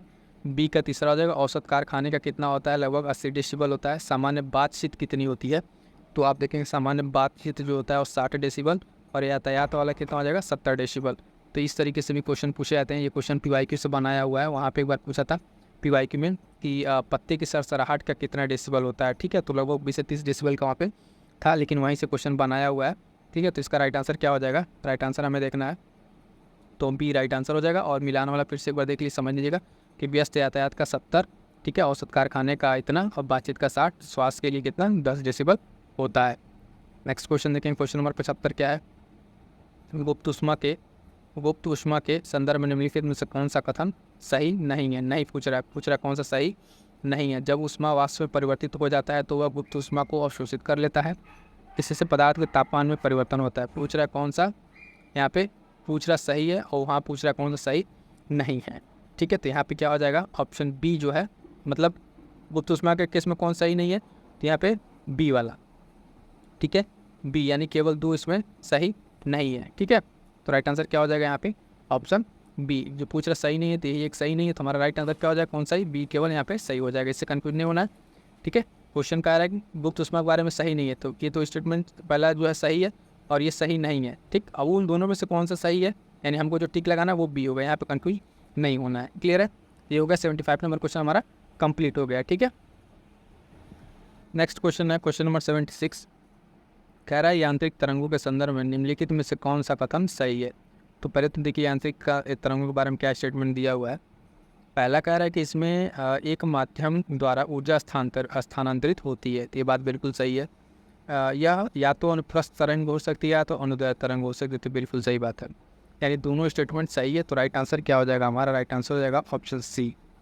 यहाँ पे देखिए कुछ चीज़ें होती है जो स्टेटमेंट के बारे में कंसेप्चुअली कर लीजिए, इस तरह से पूछे थे। यांत्रिक तरंग के बारे में अगर आप किसी को पता हो कि यांत्रिक तरंग क्या होती है, तो इसमें होता है क्या है कि तरंग जो इसको दोलन करने के लिए इसके माध्यम से ऊर्जा स्थानांतरित होती है। क्या होती है, एक माध्यम से ऊर्जा स्थानांतरित होती है, सही है। या तो ये दो ही तरह हो सकती है, या तो अनुप्रस्थ तरंग या तो अनुदैर्ध्य तरंग। एक में क्या होता है दोलन उसके लंबवत होता है, और एक क्या होता है उसके हॉरिजॉन्टली दोलन होता है, ठीक है। तो दो तरह के किस्म होता है, ठीक है, अनुप्रस्थ तरंग और अनुदैर्ध्य तरंग, क्लियर है। राइट आंसर क्या हो जाएगा हमारा ऑप्शन सी, यहाँ पर राइट आंसर हो जाएगा। नेक्स्ट क्वेश्चन देखें, क्वेश्चन नंबर 77 निम्नलिखित में से किस विद्युत चुम्बकीय तरंगों में अधिकतम ऊर्जा होती है। तो यहाँ पे विद्युत चुम्बकीय तरंगे दिए हुए हैं इलेक्ट्रोमैग्नेटिक, ठीक है, वेव्स, EMB जिसको कहते हैं। तो गामा तरंगे, रेडियो तरंगे, माइक्रोवेव या एक्सरे। तो इसका राइट आंसर क्या हो जाएगा, सबसे ज़्यादा किसमें होता है, गामा तरंगे, क्लियर है। ऑप्शन ए हो जाएगा राइट आंसर, गामा तरंगों में सबसे ज़्यादा क्या होती है, ऊर्जा होती है, ठीक है। और इनका अगर हम बात करें रेडियो तरंगे या फिर विद्युत चुम्बकीय तरंगे, तो इनका एक क्रम होता है, ठीक है। तो वो जो विजुअल इफेक्ट पे आता है वो तरंग, उस हिसाब से इनकी एनर्जी डिसाइड होती है, क्लियर है। ये नेक्स्ट क्वेश्चन देखते हैं, क्वेश्चन नंबर 78 क्या कह रहा है, इसमें देखिएगा 78 कह रहा है कि विद्युत जनरेटर यांत्रिक ऊर्जा को विद्युत ऊर्जा में परिवर्तित करता है, ठीक है। और कह रहा है दूसरा क्या है कि विद्युत मोटर जो है, मोटर क्या करता है, विद्युत ऊर्जा को यांत्रिक ऊर्जा में परिवर्तित करता है। पूछ रहा है कौन सा से सही है। तो आप देखेंगे यहाँ पे दोनों स्टेटमेंट पूरी तरीके से सही है, ऑप्शन सी राइट आंसर हो जाएगा, ठीक है। अपनी जगह पे दोनों सही है। क्या करता है ये जनरेटर, क्या करता है, यांत्रिक ऊर्जा रहती है उसको विद्युत ऊर्जा में कन्वर्ट कर देता है। तो विद्युत जनरेटर, ठीक है, यांत्रिक ऊर्जा को किसमें, विद्युत ऊर्जा में कन्वर्ट करता है, जिससे हमको क्या प्राप्त होती है, बिजली प्राप्त होती है। और मोटर क्या करता है, तो विद्युत ऊर्जा को यांत्रिक ऊर्जा में कन्वर्ट कर देता है। तो यहाँ पे राइट आंसर क्या हो जाएगा, ऑप्शन सी राइट आंसर हो जाएगा। नेक्स्ट क्वेश्चन देखें, क्वेश्चन नंबर 79। क्वेश्चन नंबर 79 कह रहा है कि निम्नलिखित में से किसका उपयोग अतिचालक सामग्री के रूप में नहीं किया जा सकता है, ठीक है। अतिचालक सामग्री के रूप में नहीं किया जा सकता, पारा, टंगस्टन, कार्बन या कैडमियम। तो इसका राइट आंसर क्या हो जाएगा, ऑप्शन डी कार्बन, ठीक है। कार्बन का जो उपयोग जो है अतिचालक सामग्री के रूप में नहीं किया जा सकता, ठीक है, क्योंकि इसका जो होता है, जो अर्धचालकता का गुण जो दर्शाते हैं उस तरह के पदार्थ, उस पर आप देखेंगे पारा है, टंगस्टन है, कैडमियम है, इसके साथ साथ एल्यूमिनियम, स्टैंस और सीसा, ये सब आते हैं उसमें, ठीक है। कार्बन नहीं आता है, क्लियर है। आइए नेक्स्ट क्वेश्चन देखते हैं। कह रहा है कि विद्युत फ्यूज के संदर्भ में निम्नलिखित कथनों पर विचार कीजिए। फ्यूज में प्रयुक्त तारों का गलनांक उच्च होता है। फ्यूज वाले परिपथ के माध्यम से सुरक्षित रूप से प्रवाहित होने वाली धारा की एक अधिकतम सीमा होती है, ठीक है। पूछ रहा है इसमें कौन सा से सही है। इसका राइट आंसर हो जाएगा ऑप्शन बी, ठीक है, ऑप्शन बी, यानी केवल 2 सही। अब देखिए फ्यूज में जो प्रयुक्त तार होते हैं उनका गलनांक उच्च नहीं होता, निम्न होता है। क्या होता है? निम्न, ताकि उससे ज़्यादा अगर उसमें इलेक्ट्रिसिटी है तो तुरंत वहाँ से क्या हो जाए तो गल जाए और वहाँ पे इलेक्ट्रिक कनेक्टिविटी क्या हो जाए, डिस्कनेक्ट हो जाए, ठीक है। तो इसलिए यहाँ पे ये गलत हो जाएगा। इसका क्या होगा, गलनांक उच्च नहीं होता है, गलनांक उसका थोड़ा सा निम्न होता है, ठीक। और क्या है यहाँ पे कि प्रयुक्त होने वाली धारा एक अधिकतम सीमा होती है, तो ये सही है, ठीक है। और इसका राइट आंसर क्या हो जाएगा, ऑप्शन बी राइट आंसर हो जाएगा, ठीक। तो बी यहाँ पे केवल 2 सही है। अगला क्वेश्चन है क्वेश्चन नंबर 81। विद्युत चुम्बकों का उपयोग किया जाता है रेफ्रिजरेटर, चुंबकीय कंपास, मोबाइल फ़ोन, भारी वजन उठाने वाले खिलौनों में। तो इसका उपयोग कहाँ किया जाता है? विद्युत चुम्बकीय तरंगों का उपयोग कहाँ किया जाता है? तो भारी वजन उठाने वाली खिलौनों में किया जाता है, ठीक है। तो ऑप्शन डी यहाँ पे राइट आंसर हो जाएगा, ठीक है। इसमें देखेंगे मोबाइल फ़ोन में यहाँ पे इलेक्ट्रोमैग्नेटिक का उपयोग नहीं किया जाता है, ठीक है। उसमें संकेत के लिए थोड़ा सा यूज़ किया जाता है। कंपास में किया जाता है चुंबकीय सुई, वो तो चुंबक की बनी होती है, ठीक है, तो उसमें उपयोग नहीं होता। रेफ्रिजरेटर में क्या है, रेफ्रिजरेटर की अगर बात करें तो इसमें क्या होता है कि इसमें भी कोई इस तरीके का चीज़ नहीं है, ठीक है। इसमें का स्थायी चुंबक का उपयोग किया जाता है, तो उसका राइट आंसर क्या हो जाएगा, ऑप्शन डी, ठीक है। ऑप्शन डी राइट आंसर हो जाएगा। अगला क्वेश्चन है 82। निम्नलिखित में से कौन सा एक कुचालक है? निम्नलिखित में से कौन सा कुचालक है? एल्यूमिनियम, लोहा, तांबा, टंगस्टन। एल्यूमिनियम, लोहा, तांबा, टंगस्टन, तो कौन सा कुचालक है इसमें? तो राइट आंसर हो जाएगा ऑप्शन सी टंगस्टन, ठीक है। टंगस्टन क्या है? कुचालक पर समझ लीजिए कि जो अपने अंदर क्या करते हैं, उष्मा को आसानी से प्रवाहित नहीं होने देते हैं। इसमें सबसे अगर इसमें प्रवाहित हो जाता है वो तो एल्यूमिनियम है, लोहा है, तांबा है, लेकिन इसमें नहीं होगा, तो वो राइट आंसर हो जाएगा हमारा यहाँ पे क्वेश्चन के हिसाब से टंगस्टन। अगला क्वेश्चन है, कह रहा है कि दही बनाना एक ऐसी प्रक्रिया है जिसमें शामिल है क्या? कुर्मुत्ता, वायरस, जीवाणु या प्रोटोजोआ। तो इसमें क्या शामिल है? इसमें जीवाणु, जो जीवाणु है, कौन सा जीवाणु है इसकी बात करें तो लैक्टोबैसिलस, ठीक है। लैक्टोबैसिलस नाम का जीवाणु है, लैक्टोबैसिलस नाम का एक जीवाणु है, वो इसमें शामिल होता है। तो इस तरीके से शामिल क्या होगा इसमें, जीवाणु, ये सब नहीं होगा, ठीक है। क्वेश्चन के अकॉर्डिंग राइट आंसर क्या हो जाएगा हमारा, बी, ठीक है। जीवाणु इसमें शामिल है, ठीक है। ये होता है क्या है, लैक्टोबैसिलस, ये लैक्टेज को, ठीक है, लैक्टिक एसिड में परिवर्तित कर देता है। क्या करता है लैक्टोबैसिलस? लैक्टोज को लैक्टिक एसिड में परिवर्तित कर देता है, जो दही को खट्टा स्वाद देता है। क्या करता है? दही को खट्टा स्वाद किसके कारण होता है? तो वो लैक्टिक एसिड के कारण होता है। आइए नेक्स्ट क्वेश्चन देखते हैं, क्वेश्चन नंबर 84। इसमें क्या कह रहा है कि बल मापने की मानक इकाई क्या है? ठीक है, बल मापने की मानक इकाई क्या है? तो metre, newton, joule, newton, metre, ठीक है। तो इसका राइट आंसर क्या हो जाएगा, न्यूटन, ऑप्शन सी। बल मापने की इकाई क्या है? न्यूटन होता है, ये सिंपल सा आंसर है, तो ध्यान रखेंगे, ठीक है। नेक्स्ट क्वेश्चन देखेंगे, इसमें भी थोड़ा सा अगर आप देखेंगे तो ठीक है, इसमें ज़्यादा कुछ नहीं है, तो सिंपल सा है, बाकी आप जानते होंगे इसमें बताने वाले तो हमने। 85 नंबर देखिए, नेक्स्ट क्वेश्चन। इसमें क्या निम्नलिखित में से किस अवस्था में किसी पिंड में गतिज ऊर्जा होती है? विश्राम अवस्था में, ठीक है, जब एक मंच पर रखा जाता है, गति में, शून्य गुरुत्वाकर्षण में, तो कब होता है? तो गति की अवस्था में। गतिज ऊर्जा किसी पिंड में गतिज ऊर्जा कब होगी? गति की अवस्था में, ऑप्शन सी राइट आंसर हो जाएगा, गति की अवस्था में, ठीक है। काइनेटिक एनर्जी का जो फार्मूला होता है वो क्या होता है? हाफ, ठीक है, mv², यानी वेलोसिटी होगी तभी जाकर उसमें क्या होगी, काइनेटिक एनर्जी होगी। नेक्स्ट देखें क्वेश्चन नंबर 36। इसमें क्या है, निम्नलिखित में से ट्रांसमीटर का उद्देश्य क्या है? ट्रांसफार्मर नहीं पूछा, ट्रांसमीटर है। ट्रांसमीटर का उपयोग क्या है? तो प्राप्त सिग्नल का संचालन करना, ठीक है, सिग्नलों को विद्युत रूप में परिवर्तित करना, सिग्नलों के शोर को कम करना, सिग्नल को उपयुक्त रूप से परिवर्तित करना, तो ये राइट आंसर हो जाएगा। अभी देखिए यहाँ पे एक चीज़ बताएं कि क्वेश्चन पढ़ते के साथ मान लीजिए इसका उद्देश्य पूछा, जैसे आप देंगे सिग्नल प्राप्त करना, तुरंत आप फटाक से इस पर लगा देंगे, ऐसी गलती नहीं करनी है। करना क्या है कि पहले पूरा ऑप्शन को आप एक बार पढ़ना है, क्योंकि क्या होता है उससे भी बढ़िया आपको ऐसा ही लग रहा है, ठीक है, लेकिन इससे बढ़िया आंसर क्या है, नीचे है, सिग्नल को उपयुक्त रूप से परिवर्तित करना, ठीक है, उपयुक्त रूप से। यहाँ पे परिवर्तित संचालन तो हो सकता है, लेकिन क्या ट्रांसमीटर क्या करता है काम, तो इसलिए पूरे ऑप्शन को पढ़ेंगे, थोड़ी सी हड़बड़ी नहीं करेंगे, आराम से क्वेश्चन पढ़ेंगे तो क्वेश्चन आपका हो जाएगा, ऑप्शन डी राइट आंसर हो जाएगा, सिग्नल को उपयुक्त रूप से परिवर्तित करना, ठीक है। नेक्स्ट क्वेश्चन देखेंगे, क्वेश्चन नंबर 87। पशुपालक में जो है निम्नलिखित में से किससे संबंधित है? भेड़ पालन, मत्स्य पालन, भैंस पालन, मुर्गी पालन, उपयुक्त में से ऑप्शन हमको सिलेक्ट करना है। तो पशुपालन में क्या क्या आता है? ठीक है, पशुपालन में अगर आप देखेंगे तो ये सारे के सारे आ जाएंगे। ऑप्शन डी राइट आंसर हो जाएगा। 1 2 3 4 सभी इसमें क्या आते हैं? पशुपालन में ही आते हैं। ठीक है, ये जितने भी पालन है कि क्या हो जाएंगे? ये सब के सब राइट आंसर हो जाएंगे। नेक्स्ट क्वेश्चन देखेंगे, क्वेश्चन नंबर 88। बीटी टॉक्सिक का उत्पादन जीवाणु द्वारा होता है। बीटी टॉक्सिक, ठीक है, तो इसका उत्पादन क्या होता है? ये क्या है? ये एक तरह का कपास है, बीटी कॉटन जिसको कहते हैं, बीटी कॉटन। ठीक है, ये एक जीवाणु से उत्पन्न होता है। तो किस जीवाणु से ये उत्पन्न होता है? ऑप्शन है बेसिलस सुब्टिलिस, ठीक है, कीटाणु एंथेरोसिस, ठीक है, बैसिलस थर्मोपिलस और बैसिलस थुरिंजीजिनेसिस। ठीक है, तो इसका राइट आंसर क्या हो जाएगा? ऑप्शन डी हो जाएगा, राइट आंसर इसका हो जाएगा। ठीक है, बीटी कॉटन के नाम से फेमस है और ये जीवाणु से मिल्क बनता है इसमें। राइट आंसर क्या हो जाएगा? ऑप्शन डी यहाँ पे। ठीक है, जीवाणु द्वारा बीटी कॉटन, बीटी टॉक्सिक याद रखिएगा। नेक्स्ट क्वेश्चन है क्वेश्चन नंबर 89। कृषि की दृष्टि से कौन सा महत्वपूर्ण जीवाणु जीन राइजोबियम से पृथक किया जाता है? ठीक है, तो ई जीन, टीडीएनए, ठीक है, एफ जीन, नीफ जीन। ठीक है, 89 का क्या राइट आंसर हो जाएगा? तो यहाँ पे देखेंगे knife gene, option D right answer हो जाएगा इसका। नीफ जीन जो है ये कृषि जीवाणु में जीन राइजोबियम को क्या कहता है? अलग किया जाता है, ये राइट आंसर हो जाएगा। ठीक है, ऑप्शन डी नीफ जीन यहाँ पे राइट आंसर हो जाएगा। नेक्स्ट क्वेश्चन देखते हैं, क्वेश्चन नंबर 90। उसमें क्या है? टमाटर के पकने में देरी का कारण क्या है? कि अगर टमाटर देर से पक रहा है तो इसका कारण क्या है? परिवर्तन, एंटीसेस पीजी, प्रतिजैविक प्रतिरोध जीन या विषाक्त जीन। इसका राइट आंसर क्या हो जाएगा? एंटीसेस पीजी। ठीक है, ये क्या है? एंटीसेस पीजी क्या है? ये पॉली ग्लैटुरोनोज का निर्माण करता है जो इसकी पकने की प्रक्रिया को थोड़ा सा स्लो कर देता है। ठीक है, तो टमाटर क्यों देर से पकता है? तो एंटीसेस पीजी की वजह से टमाटर देरी से पकता है। क्लियर है? नेक्स्ट देखें, क्वेश्चन नंबर 91।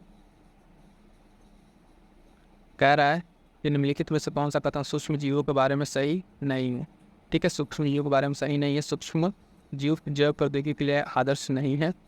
ठीक है, सूक्ष्म जीवों के बारे में पूछ रहा, सही नहीं है, तो ये जैव प्रौद्योगिकी के लिए आदर्श नहीं है। पहले ही मिल गया हमको, यही गलत दिख रहा है। ठीक है, बाकी का ऑप्शन देख लेते हैं। सूक्ष्म जीव अत्यधिक अम्लीय माध्यम में रह सकते हैं। ठीक है, रोगाणुओं के अंतर्गत प्रोटिस्ट और आर्किया को शामिल किया जाता है, ये भी ठीक है। ठीक, सूक्ष्म जीव अपने चबापचे के दौरान रसायन उत्पन्न करते हैं, भी ठीक है। तो पहले ही गलत हमको ऑप्शन ढूंढना था, सही नहीं था, तो यही वाला ये सही हो जाए क्योंकि ये गलत है। ठीक है, राइट आंसर ये इसका 91 का सही हो जाएगा। अगला है 92। प्रतिबंध एंजाइम क्या है? प्रतिबंध एंजाइम क्या है? लीकेज, स्टिकी एंड वेक्टर, आणविक कैंची। ठीक है, तो 92 का राइट आंसर क्या हो जाएगा? ऑप्शन डी आणविक कैंची। ठीक है, प्रतिबंध एंजाइम क्या है? आणविक कैंची, इसका राइट आंसर 92 का। नेक्स्ट देखेंगे 93। निम्नलिखित में से कौन डीएनए प्रौद्योगिकी से उपकरण है? प्रतिबंधित एंजाइम, क्लोनिंग वेक्टर, सक्षम मेजबान। इसका उपयोग करके बताना है, किसका कोड का प्रयोग करके बताना है? 1 2 3 4 वाले ऑप्शन देख के इसका राइट आंसर क्या हो जाएगा? 93 का 1 2 3 तीनों राइट आंसर हो जाएगा। तीनों को तीनों सही है। पूछ रहा है कि प्रौद्योगिकी डीएनए प्रौद्योगिकी उपकरण है, तो ये तीनों को तीनों उपकरण है। ठीक है, तीनों राइट आंसर हो जाएंगे। तो 1 2 3 4 ऑप्शन डी राइट आंसर हो जाएगा। ठीक है, इसमें क्या है? प्रतिबंध, क्लोनिंग बैक्टीरिया, सक्षम मेजबान, तीनों क्या डीएनए प्रौद्योगिकी के उपकरण है, इसलिए यहाँ पर राइट आंसर डी हो जाएगा। अगला क्वेश्चन रिकम्बाउंड डीएनए के बारे में है, कॉम्बिनेंट डीएनए के बारे में संदर्भ स्टेटमेंट दिया हुआ है। डीएनए का पृथक्करण, डीएनए का क्या? पृथक्करण, प्रतिबंध, एंडोन्यूक्लियोसिस जो है डीएनए का विखंडन, वांछित डीएनए का टुकड़े का पृथक्करण, पुनः संयोजक इसको मेजबान को स्थानांतरित करना, उस प्रक्रिया को सही क्रम में लगाना है जिसमें ये स्टेटमेंट पूरा प्रोसेस होता है, यानी इनको इसको बताना है कौन पहले होता है कौन बाद में होता है। ठीक है, तो इसका राइट आंसर क्या हो जाएगा?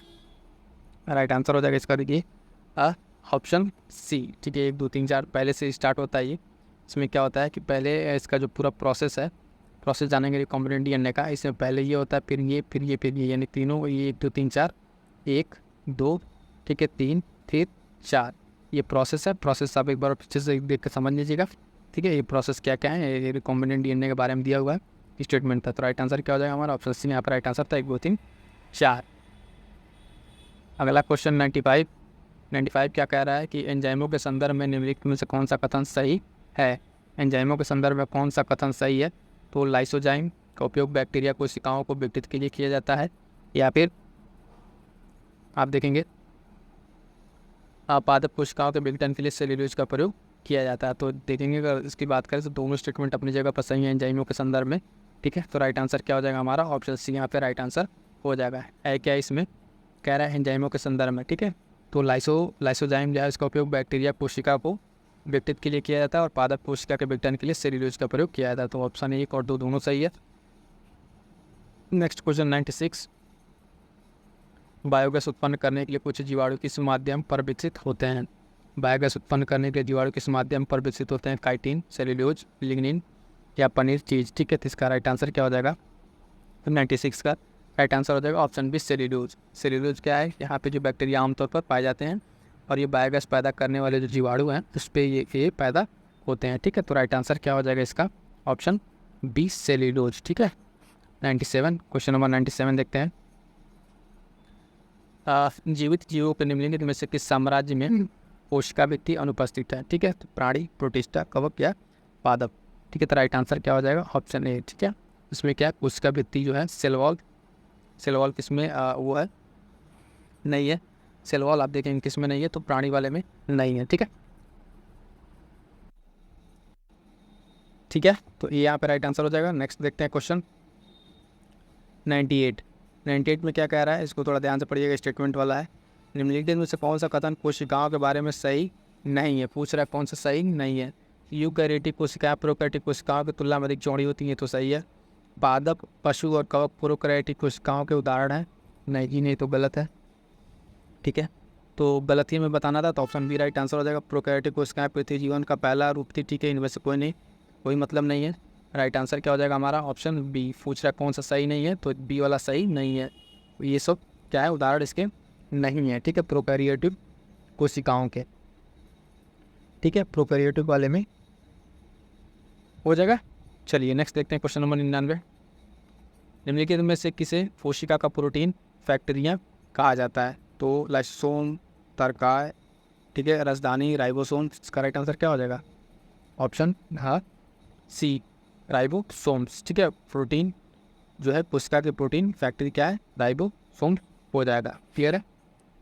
तो ये हाँ ठीक है, यहाँ तो हो गया इसमें, ठीक है, इसमें और कुछ नहीं है। एक इसमें थोड़ा सा भी जान लीजिए, क्या कहते हैं लाइसोसोम, इसको क्या कहते हैं, इसको कोशिका का आत्महत्या की थैली कहते हैं, ठीक है। सुसाइडल बैग, तो लाइसोसोम को कहते हैं। तो ये थोड़ा सा ध्यान रखने वाला इंपॉर्टेंट है, देख लीजिएगा। नेक्स्ट क्वेश्चन नंबर 100, कोशिका विभाजन के संदर्भ में निम्नलिखित में से कौन सा कथन सही है, ठीक है। कौन सा कथन सही है, तो समसूत्री विभाजन से उत्पन्न संतति कोशिकाओं को द्विगुणित कोशिकाएं कहा जाता है, जिनमें पूर्ण सूत्रों के 2 पूर्ण समूह होते हैं, ठीक है। या फिर अर्धसूत्री विभाजन यह सुनिश्चित करता है कि मनुष्य में प्रत्येक पीढ़ी में पूर्ण सूत्रों की संख्या समान हो। तो पूछ रहा है कौन सा इसमें सही है, तो देखेंगे पहला भी सही है, दूसरा भी सही है, ठीक। तो हमारा राइट आंसर हो जाएगा यहाँ पे क्या, राइट आंसर देखेंगे ऑप्शन बी हो जाएगा, 1 और 2 दोनों, ठीक है। यहाँ पे ध्यान दीजिए सी पे नहीं है, हर बार होता है ना सी पे रहता है, तो यहाँ पर ऑप्शन चेंज है, तो बी होगा हमारा, ठीक है। बी होगा, ए और 2 दोनों स्टेटमेंट क्या है अपनी जगह पर सही है, क्लियर है। तो यहाँ तक हो गया साथियों, देखेंगे हम हमारा 100 क्वेश्चन कंप्लीट होता है, ठीक है, ठीक है।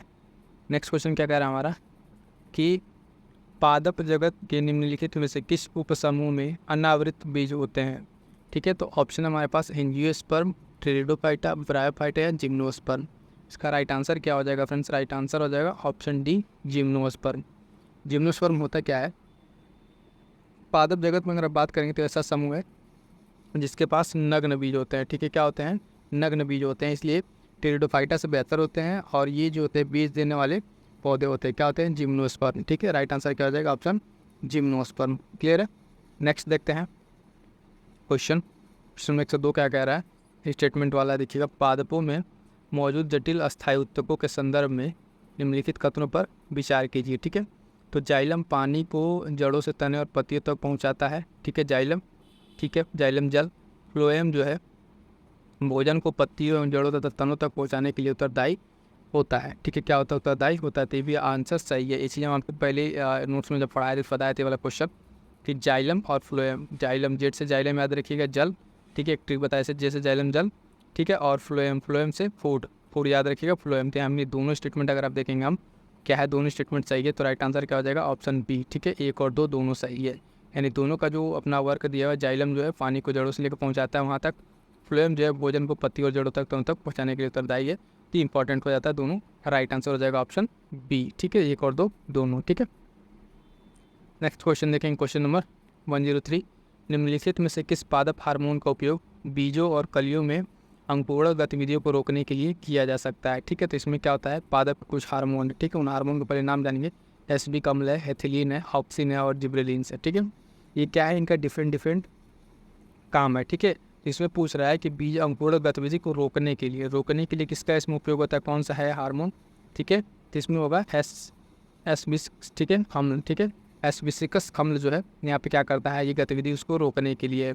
बाकी थोड़ा सा इसमें और बता दें अलग अलग, इसमें जो ऑक्सिन है, ऑक्सिन का काम क्या है, ऑक्सिन देखेंगे ये क्या करता है, ये फूल आने को बढ़ावा देता है। ठीक है, फूल आने को बढ़ावा देता है और पौधों में जो होती है, ठीक है, उसके कलम जो होती है उसके जड़ में क्या करता है, स्थापित करने में सहायता करता है, यानी ये क्या करता है, फूल को आने में बढ़ावा देता है ऑक्सीन। ठीक है, जिब्रेलिन्स की बात करें, जिब्रेलिन्स क्या करता है, ये क्या करता है, ये जो उनके फलों हैं उनके आकार को वृद्धि करता है, फलों की आकार में वृद्धि करता है, जैसे सेब हो गया। ठीक है, इन सबको क्या करेगा, आकार में वृद्धि करेगा। और ये क्या करता है, पकने में भी देरी के कारण कभी कभी हो सकता है, जैसे जिब्रेलिन क्या करता है कभी कभी उसमें ये कर देता है कि फलों पकने में भी देरी कर सकता है। ठीक है, अगला देखते हैं इसमें नेक्स्ट क्या है, नेक्स्ट है इसमें एथिलीन। एथिलीन क्या है, ये करता है कि आप देखें कोशिकाओं को तेज़ी से विभाजित होने के लिए क्या करता है, उत्पन्न करता है, तेज़ी से विभाजन, कोशिकाओं विभाजन उत्पन्न करता है एथिलीन। ठीक है, तो सारे पॉइंट्स आए उसको क्लियर हो गए रोकने के लिए स्पिस्कम।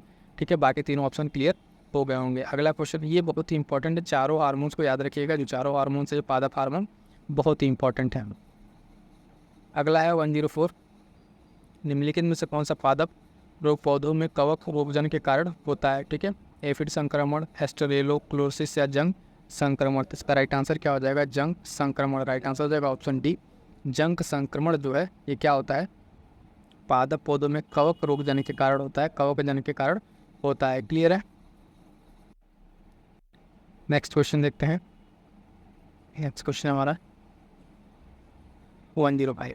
ये क्या कह रहा है, देखिएगा, यह प्रकाश ऊर्जा को रासायनिक ऊर्जा में परिवर्तित करने के लिए पौधों और अन्य जीवों द्वारा उपयोग की जाने वाली प्रक्रिया है। इस प्रक्रिया को क्या कहते हैं, ठीक है, परासरण, वाष्पोत्सर्जन, शोषण या प्रकाश संश्लेषण। ठीक है, तो इसका राइट आंसर क्या हो जाएगा, ऑप्शन सी, प्रकाश संश्लेषण। क्या करता है ये, प्रकाश ऊर्जा को रासायनिक ऊर्जा में परिवर्तित करते हुए, ठीक है, पौधों और अन्य जीवों के द्वारा उपयोग की जाने वाली इसमें ये यूज किया जाता है। ठीक है, तो ऊपर वाले क्वेश्चन में हम लग रहा है कि वो ऑप्शन थोड़ा सा नहीं क्लियर किया, उसको थोड़ा सा देख लीजिए। इस वाले में, हाँ, संक्रमण वाले में जंग संक्रमण तो बता ही दिया था। क्लोरोसिस क्या होता है, क्लोरोसिस के बारे में थोड़ा सा जान लीजिए। ये जो होता है पत्ती पर जो है, पत्तियों पर पीले और जो धब्बे रंग का बन जाता है, पीला और हरे रंग का धब्बा, ये क्लोरोफिल के असमान वितरण के कारण बनता है। ठीक है, और एफिड संक्रमण क्या है, एफिड संक्रमण जो है ये कवक नहीं बल्कि कीटों से होने वाला, किससे होने वाला, कीटों से होने वाला एक समस्या है। क्लियर है, कीटों से होने वाला समस्या क्या है, अब देखेंगे एफिड संक्रमण है। ठीक है, चलिए, और एक ही बच गया आपका येलो एस्टर। ये एस्टर येलो क्या है, ये जो है एस्टर येलो की अगर हम बात करते हैं तो ये जो है ये पौधे की बीमारी है जिसमें फाइटोप्लाज्मा नामक कई जीवाणु कारक होते हैं। क्या होता है, फाइटोप्लाज्मा नामक कई जीवाणु कारक होते हैं, तो एस्टर येलो से रिलेटेड है। ठीक है, आइए नेक्स्ट क्वेश्चन हम देख रहे थे कौन सा, ये प्रकाश संश्लेषण वाला।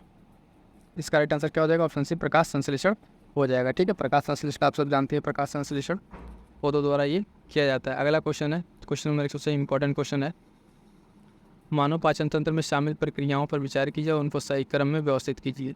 अंतर्ग्रहण, स्वांगीकरण, पाचन और अवशोषण। ठीक है, इसका राइट आंसर क्या हो जाएगा, सबसे पहले क्या होता है, हम पहले तो अंतर्ग्रहण करते हैं। ठीक है, क्या करते हैं, सबसे पहले अंतर्ग्रहण करते हैं, उसके बाद से क्या करते हैं, उसका पाचन होता है। ठीक है, पाचन के बाद से क्या होता है, स्वांगीकरण, फिर अवशोषण। ठीक है, लास्ट में अवशोषण होगा और अंतर्ग्रहण पहले होगा, सेकेंड नहीं, 1 मिनट देखिएगा, ये देखिएगा, पाचन के बाद से क्या होगा आपका, पाचन के बाद से अवशोषण होगा, तब जाकर स्वांगीकरण होगा। ठीक, तो ये सारे प्रोसेस आप इसमें समझ गए होंगे। अवशोषण के बाद क्या होगा, स्वांगीकरण होगा। ठीक है, तो राइट आंसर क्या होगा, 1 के बाद से आएगा आपका 4, 1 के बाद से 4 किस में है, ऑप्शन डी में राइट आंसर हो जाएगा, ऑप्शन डी राइट आंसर हो जाएगा। ठीक है, ये चीज़ ध्यान रखिए, कई बार इसको इसी तरीके से पूछ लेता है। ठीक, तो पहले क्या है, अंतर्ग्रहण करेंगे, फिर पाचन होगा, फिर अवशोषण होगा, फिर स्वांगीकरण होगा। ठीक है, तो ये चीज़ क्लियर हो गया है। आइए नेक्स्ट देखें, और इसके बाद लास्ट स्टेप क्या रहता है, निष्कासन का लास्ट स्टेप रहता है। अगला क्वेश्चन नंबर 107, बहुत इंपॉर्टेंट क्वेश्चन है। मानव शरीर की सबसे छोटी आंत के बारे में कथनों पर विचार करना है और बताना है कौन सा सही नहीं है। तो यह यकृत और अग्नाशय से प्राप्त स्राव प्राप्त करता है। कहाँ से? यकृत और अग्नाशय से। 107, ठीक है, ये बात तो सही है। यह पोषक, यहीं पर जो है पोषक तत्वों को पचाने की अधिकांश क्रिया होती है। जो पोषक तत्व होते हैं यहीं पर अधिकांश पचाए जानते हैं, ये भी ठीक ही बात है।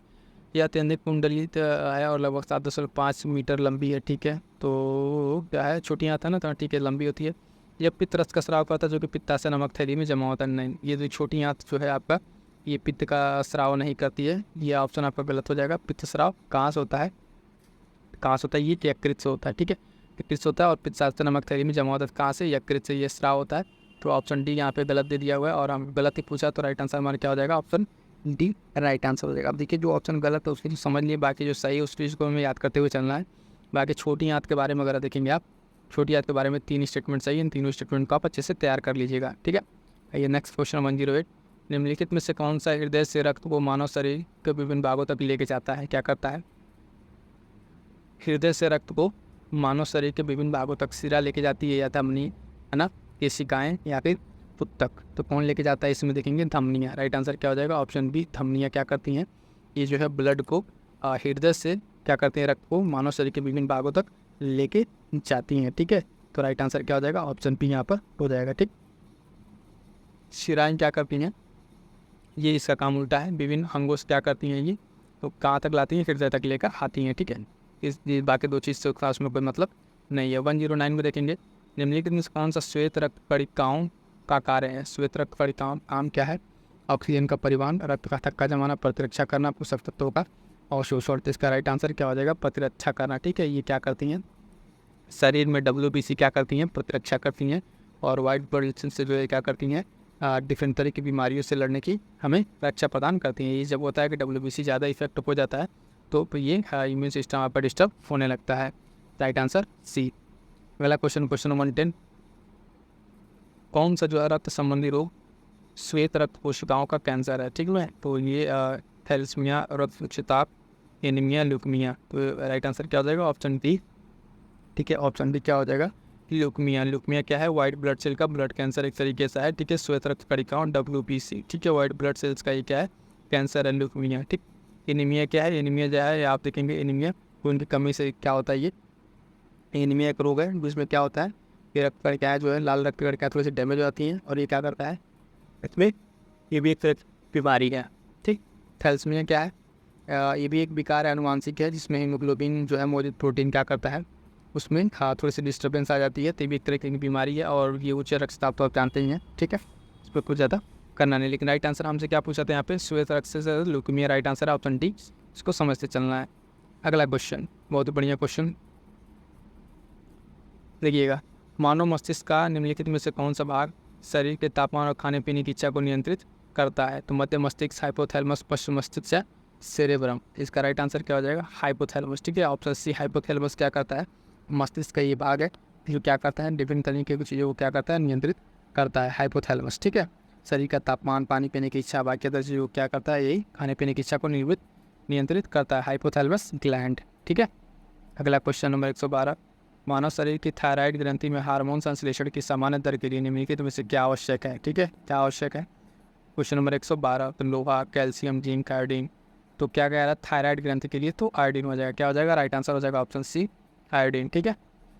थायराइड ग्रंथि, आयोडीन यहाँ पर राइट आंसर हो जाएगा। अगला क्वेश्चन, क्वेश्चन नंबर 113, मानव शरीर में किस हड्डी को सामान्यतः कॉलर बोन कहा जाता है? ठीक है, मानव शरीर में यह कॉलर बोन किसको कहा जाता है? फीमर को, हंसली को, ह्यूमरस को या टीबिया को, ठीक है। तो राइट आंसर क्या हो जाएगा? हंसली जो होती है, हंसली की हड्डी को क्या कहा जाता है? कॉलर बोन कहा जाता है, ठीक है। जो गर्दन के पास इस तरह की हड्डी होती है, ठीक है, उसको क्या कहता है? कैल्विक बोन या हंसली कहा जाता है, ठीक है। फीमर आप जानते हैं ये जांग की हड्डी है, इसमें ज़्यादा कुछ बताना नहीं, फीमर जांग की हड्डी हो गई, ठीक है। ह्यूमरस, ह्यूमरस क्या है? ये बाँह की हड्डी है, बाहों की हड्डी है। और टीबिया क्या है? टीबिया देखिए पैर के निचले बाकी ये हड्डी है, ठीक है। तो इस तरीके से ऑप्शन को डिटेल आपको एक्सप्लेनेशन मिल जा रहा है। राइट आंसर हमारा क्या है? ऑप्शन सी यहाँ पे हो जाएगा, ठीक है। अगला क्वेश्चन देखते हैं, क्वेश्चन नंबर 114, मानव शरीर में रक्त शर्करा के स्तर को नियंत्रित करने के लिए कौन सा हार्मोन जिम्मेदार है? ठीक है, रक्त शर्करा को नियंत्रित करने के लिए कौन सा? Insulin, cortisol, thyroxine, oestrogen. ठीक है, तो राइट आंसर क्या हो जाएगा? राइट आंसर हो जाएगा इसका ऑप्शन ए, इंसुलिन। ठीक है, इंसुलिन क्या करता है? रक्त शर्करा, ब्लड शुगर को नियंत्रित करता है, और इस जब इंसुलिन की डिस्टर्बेंस होती है तो क्या होता है? बीपी और क्या कहते हैं, ये मधुमेह रोग वाला डिस्टर्बेंस शुरू हो जाता है। ठीक है, थायरॉक्सिन क्या करता है? थायरॉक्सिन के बारे में थोड़ा जानिए। थायरॉक्सिन क्या करता है? थायराइड ग्रंथि को, उसका थायराइड ग्रंथि द्वारा स्रावित होता है थायरॉक्सिन। यह मुख्य रूप से क्या करता है? चयापचय क्रिया को ये नियमित करता है। ठीक है, और ये रक्त शर्करा को डायरेक्ट प्रभावित नहीं करेगा। कार्टिसोल क्या है? कार्टिसोल का इसका निर्माण जो दिखेंगे एड्रिनल ग्लैंड्स के द्वारा होता है। कार्टिसोल का निर्माण एड्रिनल ग्लैंड के द्वारा होता है। ठीक है, और इसमें क्या होता है? ये स्ट्रेस हार्मोन के रूप में भी जाना जाता है। कौन सा हार्मोन? Stress hormone. ठीक है, 3F हार्मोन करके एक आता है, लड़ों हार्मोन। ठीक है, वहाँ से। और एक बच गया आपका इसमें लास्ट, कौन सा? एस्ट्रोजन। एस्ट्रोजन क्या है? एस्ट्रोजन के बारे में बताते हैं, यह एक सेक्स हार्मोन है। ठीक है, जो महिला प्रजनन प्रणाली के लिए क्या है और उसके संरक्षण के लिए जिम्मेदार होता है। ठीक है, तो यहाँ पे सारे ऑप्शन आपको क्लियर हो गए होंगे। यहाँ पे एक क्वेश्चन ही थोड़ा सा टाइम लग सकता है, बट एक क्वेश्चन ही आपको 4 क्वेश्चन मिल रहे हैं। राइट आंसर क्या हो जाएगा यहाँ पे? Option A. ठीक है, बाकी 3 के बारे में आपको जानकारी दे दी है, उसको नोट कर लीजिएगा, PDF ले लीजिएगा टेलीग्राम से। निम्नलिखित में से कौन सा डाइसेकेराइड का उदाहरण है? डाइसेकेराइड का उदाहरण कौन सा है? Glucose, maltose, sucrose, cellulose. Option दिया हुआ है नीचे, तो राइट आंसर क्या हो जाएगा इसका? ठीक है, इसका राइट आंसर सुक्रोज हो जाएगा, और क्या हो जाएगा? माल्टोज। ठीक है, डाइसेकेराइड में 2 हो गया, 2 और 3 देखिए किस में है? 2 और 3 उसमें भी है, ये नहीं होगा, ये नहीं होगा। ऑप्शन सी राइट आंसर हो जाएगा। क्या हो जाएगा?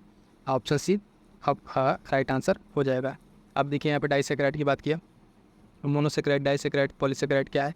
तो आप देखेंगे यहाँ पे ग्लूकोज, फ्रक्टोज, ये सब क्या है? मोनोसेकेराइड है। डाइसेकेराइड में सुक्रोज और माल्टोज और सेलुलोज क्या हो जाएगा? ये पॉलीसेकेराइड क्या है? पॉलीसेकेराइड है। तो हमारा राइट आंसर क्या हो जाएगा? ऑप्शन सी, केवल 2। ठीक है, सारे ऑप्शन आई होप कि आपको क्लियर हो गए होंगे। नेक्स्ट क्वेश्चन क्या है? नेक्स्ट क्वेश्चन है कि विटामिन B12 के संश्लेषण के निम्नलिखित में से कौन सा खनिज आवश्यक है? ठीक है, B12 के बारे में बात करें, पोटेशियम, फास्फोरस, कोबाल्ट या जिंक। तो इसका राइट आंसर क्या हो जाएगा? राइट आंसर हो जाएगा ऑप्शन बी, कोबाल्ट। ठीक है, कोबाल्ट जो है ये विटामिन B12 के लिए आवश्यक है। ठीक है, किसके लिए? विटामिन B12 के लिए आवश्यक हो जाएगा। बिडाल परीक्षण से किसका पता किया था? क्वेश्चन नंबर नेक्स्ट देखेंगे, थोड़ा सा रुकिए। हाँ, बिडाल परीक्षण के द्वारा पता किया था। क्या पता किया था बिडाल परीक्षण के द्वारा? डेंगू का, कैंसर का, एचमा का, आंत ज्वर का। ठीक, तो इसका 117 का राइट आंसर क्या हो जाएगा? 117 का आप देखेंगे राइट आंसर क्या हो जाएगा? ऑप्शन सी, आंत ज्वर। ठीक है, आंत ज्वर। ठीक है, बिडाल परीक्षण के द्वारा क्या किया जाता है? आंत, इसमें आप देखेंगे टाइफाइड वगैरह के सब चीज़ों को चेक किया जाता है। तो राइट आंसर क्या हो जाएगा? ऑप्शन डी, बिडाल परीक्षण। ठीक है, इसे ठीक है टाइफाइड या आंत ज्वर को पता लगाने में टाइफाइड एक तरह में इसका यूज होता है। अगला क्वेश्चन, क्वेश्चन नंबर 118, निम्नलिखित में से कौन सा रोग कारक सुमेलित नहीं है? तो रोग कारक सुमेलित में सिफिलिस जो है, ट्राइपोनेमा पैलिडम। ठीक है, इन्फ्लुएंजा आर्थोमॉक्स वायरस के द्वारा। ठीक है, chicken pox, variola virus. Chicken pox जो है आपका वेरियोला वायरस। ठीक है, ये भी ठीक है। हेड्स जो है ह्यूमन इनडेफिशिएंसी वायरस। ठीक है, तो इसका पूछ रहा है राइट आंसर। ठीक है, तो राइट आंसर क्या हो जाएगा? Chicken pox. राइट आंसर हो जाएगा ऑप्शन सी। ठीक है, वेरियोला वायरस। ठीक है, इसमें क्या है? ये वेरियोला वायरस के द्वारा नहीं होता है ना, वेरिसेला वायरस के द्वारा होता है, ध्यान दीजिएगा, वेरिसेला वायरस के द्वारा। बाकी ये तीनों अपनी जगह पे सही है, ये गलत है, वेरियोला नहीं, वेरिसेला है। क्लियर है? तो राइट आंसर क्या हो जाएगा? ऑप्शन सी। क्लियर है? तो इसमें देख लीजिएगा, जो ये थोड़ा सा डाउट था, वेरियोला वायरस, इससे इस वायरस से क्या होता है? इस वायरस से अगर आप देखेंगे तो चेचक होता है। क्या होता है? चेचक। और चिकन पॉक्स का जो है वो वेरिसेला वायरस है। क्या है? वो वेरिसेला वायरस है। ठीक है, तो ये थोड़ा सा बहुत कन्फ्यूजिंग है, माइनर था, तो आप क्लियर कर लीजिएगा। आइए नेक्स्ट देखते हैं। वात स्फीति एक विकार है। ठीक है, किसका? तंत्रिका का, श्वसन का, उत्सर्जन का, संचरण का। किसका है? तो राइट आंसर हो जाएगा श्वसन का। ऑप्शन बी राइट आंसर हो जाएगा साथी में। श्वसन तंत्र का क्या है? ये एक तरह का विकार है। क्लियर है? नेक्स्ट देखते हैं। हाँ ठीक है, 119 हो गए इसमें, तो ठीक है 20 देखिए। मेलाटोनिन निम्नलिखित में से किस ग्रंथि द्वारा स्रावित हार्मोन है? किस ग्रंथि का नाम पूछ रहा है? पीनियल ग्रंथि, एड्रेनियल ग्रंथि, प्यूस ग्रंथि, अग्नायस ग्रंथि। ठीक है, तो राइट आंसर क्या हो जाएगा इसका? 120 का राइट आंसर हो जाएगा ऑप्शन ए। ये क्या होता है? पीनियल मेलाटोनिन जो है ये पीनियल ग्रंथि द्वारा स्रावित एक हार्मोन है। ठीक है, राइट आंसर ये हो जाएगा मेलाटोनिन। ठीक है, ग्रंथि पीनियल ग्रंथि के द्वारा स्रावित होता है। क्लियर है। मेलाटोनिन होता है क्या है, ये आपका जो इसमें क्या क्या कलर उसके लिए भी डिसाइड करता है, और आपको नींद चक्र स्लीपिंग साइकिल को ये नियंत्रित करता है। क्लियर है, इसके लिए इम्पोर्टेंट हो जाता है। अगला क्वेश्चन नंबर 121, जब किसी पुरुष में बढ़े हुए स्तन, शरीर पर कम बाल, मानसिक मंदता और जनन अक्षमता की स्थिति होती है तो वह किस बीमारी से मतलब ग्रसित होता है। यहाँ पे हमें बताना तो down syndrome, Klinefelter syndrome, Turner syndrome, cystic fibrosis. तो राइट आंसर हो जाएगा ऑप्शन पी, क्लाइनफेल्टर सिंड्रोम। ठीक है, इस तरह की जब स्थिति उत्पन्न होती है तो कौन सा उसको दिक्कत होती है, तो क्लाइनफेल्टर सिंड्रोम उसको दिक्कत होती है। ठीक है, ये तरह के क्या है, ये एक तरह का गुणसूत्र जो है जीन लेवल का ये डिसबैलेंस है, जिसमें एक तरह की एड सिंड्रोम में बीमारी होती है। अगला क्वेश्चन देखिए, अगला क्वेश्चन क्या कह रहा है, इसमें जान लीजिए थोड़ा सा। अच्छा, सिंड्रोम के बारे में, टर्नर सिंड्रोम देख लिए। टर्नर सिंड्रोम क्या होता है, डाउन सिंड्रोम क्या होता है। टर्नर सिंड्रोम भी ये शिशु में जैसे होता है ना कि एक्स और वाई जिसमें निर्धारण में गड़बड़ी हो जाती है। इसमें क्या होता है कि महिलाओं में जो एक्स होते हैं, लेकिन टर्नर सिंड्रोम वाले व्यक्ति में एक्स की कॉपी गायब हो जाती है पुरुष वाले में, तो उसमें क्या हो जाता है, टर्नर सिंड्रोम हो जाता है। ठीक है, नेक्स्ट देखेंगे क्वेश्चन 122, एस्परगिलस नाइगर एक सूक्ष्म जीव है जिसका उपयोग किया जाता है। तो किस लिए किया जाता है, लैक्टिक अम्ल के उत्पादन में, एसिटिक अम्ल के उत्पादन में, सिट्रिक अम्ल या ब्यूट्रिक अम्ल। इसका राइट आंसर क्या हो जाएगा, एस्परगिलस नाइगर जो है इसका सूक्ष्म जीव है, इसका उपयोग किसके लिए किया जाता है, तो राइट आंसर हो जाएगा सिट्रिक अम्ल के उत्पादन में। ऑप्शन सी राइट आंसर हो जाएगा, सिट्रिक अम्ल के उत्पादन में किया जाता है। ठीक है, और थोड़ा सा कुछ अलग से नाम बता दे। एसिटिक अम्ल के उत्पादन में आप देखेंगे किस चीज़ का उपयोग किया जाता है, तो एसिटिक अम्ल के उत्पादन में आप देखेंगे एसिटोबैक्टर, क्या एसिटोबैक्टर का उपयोग किया जाता है। नाम नोट कीजिएगा, फिर से बोल रहे हैं, एसिटोबैक्टर का उत्पादन यूज़ किया जाता है एसिटिक अम्ल में। लैक्टिक अम्ल की अगर हम बात करें लैक्टिक अम्ल में, तो लैक्टिक बैसिलस, लैक्टोबैसिलस का यूज़ होता है। ठीक है, लैक्टिक अम्ल में। फिर बच गया आपका कौन सा, ब्यूट्रिक अम्ल। ब्यूट्रिक अम्ल में क्या होता है, क्लोस्ट्रोडियम ब्यूटालिकम। ठीक है, क्लोस्ट्रोडियम स्टेडियम और ब्यूटालिकम, ये क्या होता है ब्यूट्रिक वाले में। लेकिन हमारा क्वेश्चन के अकॉर्डिंग हमारा राइट आंसर क्या है, ऑप्शन सी, सिट्रिक अम्ल के उत्पादन में ये नाइजर वाला यूज होता है। क्लियर है। नेक्स्ट क्वेश्चन देखेंगे, question number 123, most important question है, कितनी बार एग्जाम्स में पूछा हुआ है। लाइकेन जो है सजीवी संबंध दर्शाता है ईस्ट और प्रोटोजोआ के बीच में, प्रोटोजोआ शैवाल के बीच में, कवक जीवाणु के बीच में, कवक एवं शैवाल के बीच में। ठीक है, तो ये क्या दर्शाता है, राइट आंसर हो जाएगा ऑप्शन डी। ठीक है, कवक और शैवाल के बीच में ये दर्शाता है लाइकेन जो है सजीवी संबंध। ठीक है, नेक्स्ट क्वेश्चन देखेंगे। नेक्स्ट क्वेश्चन नंबर 124, पादप उत्तकों के बारे में दिया हुआ है, निम्नलिखित कथनों के कौन सा से सही है। तो देखेंगे पोलन काइमा स्थूलपूर्ण जो है उत्तक में मोटी कोशिका भित्ति वाली जीवित कोशिकाएं होती है और तन्यता शक्ति प्रदान करती हैं। क्या करती है, तन्यता शक्ति प्रदान करती हैं, बात बिल्कुल सही है। और पैरेन्काइमा जो है उत्तक मृत कोशिकाओं से बने होते हैं, आंतरिक उत्तकों के रूप में कार्य करते हैं। क्या करते हैं, और उसके रूप में कार्य करते हैं, लेकिन नहीं, पैरेन्काइमा वाला गलत है। तो राइट आंसर हमें चूज करना है। ठीक है, सही आंसर, राइट आंसर क्या हो जाएगा, ऑप्शन केवल ये। ठीक है, ऑप्शन ए केवल यहाँ पर राइट आंसर हो जाएगा। ये जो दोनों स्टेटमेंट दिया हुआ है, पैरेन्काइमा के बारे में जानकारी से, पैरेन्काइमा के बारे में चीज़ें गलत है। ठीक है, प्रत्येक इसमें क्या होता है, पैरेन्काइमा अगर आप देखेंगे तो इसमें ये जो है जीवित कोशिकाएं होती हैं, मृत कोशिकाएं नहीं होती हैं, तो यहाँ पे गलत हो गया है। ठीक है, बाकी काम इसका फंक्शन सही था, तो सिर्फ हमें राइट आंसर बताना था। ठीक, क्या हो जाएगा, स्टेटमेंट 1 एक सही है इसका। क्लियर है।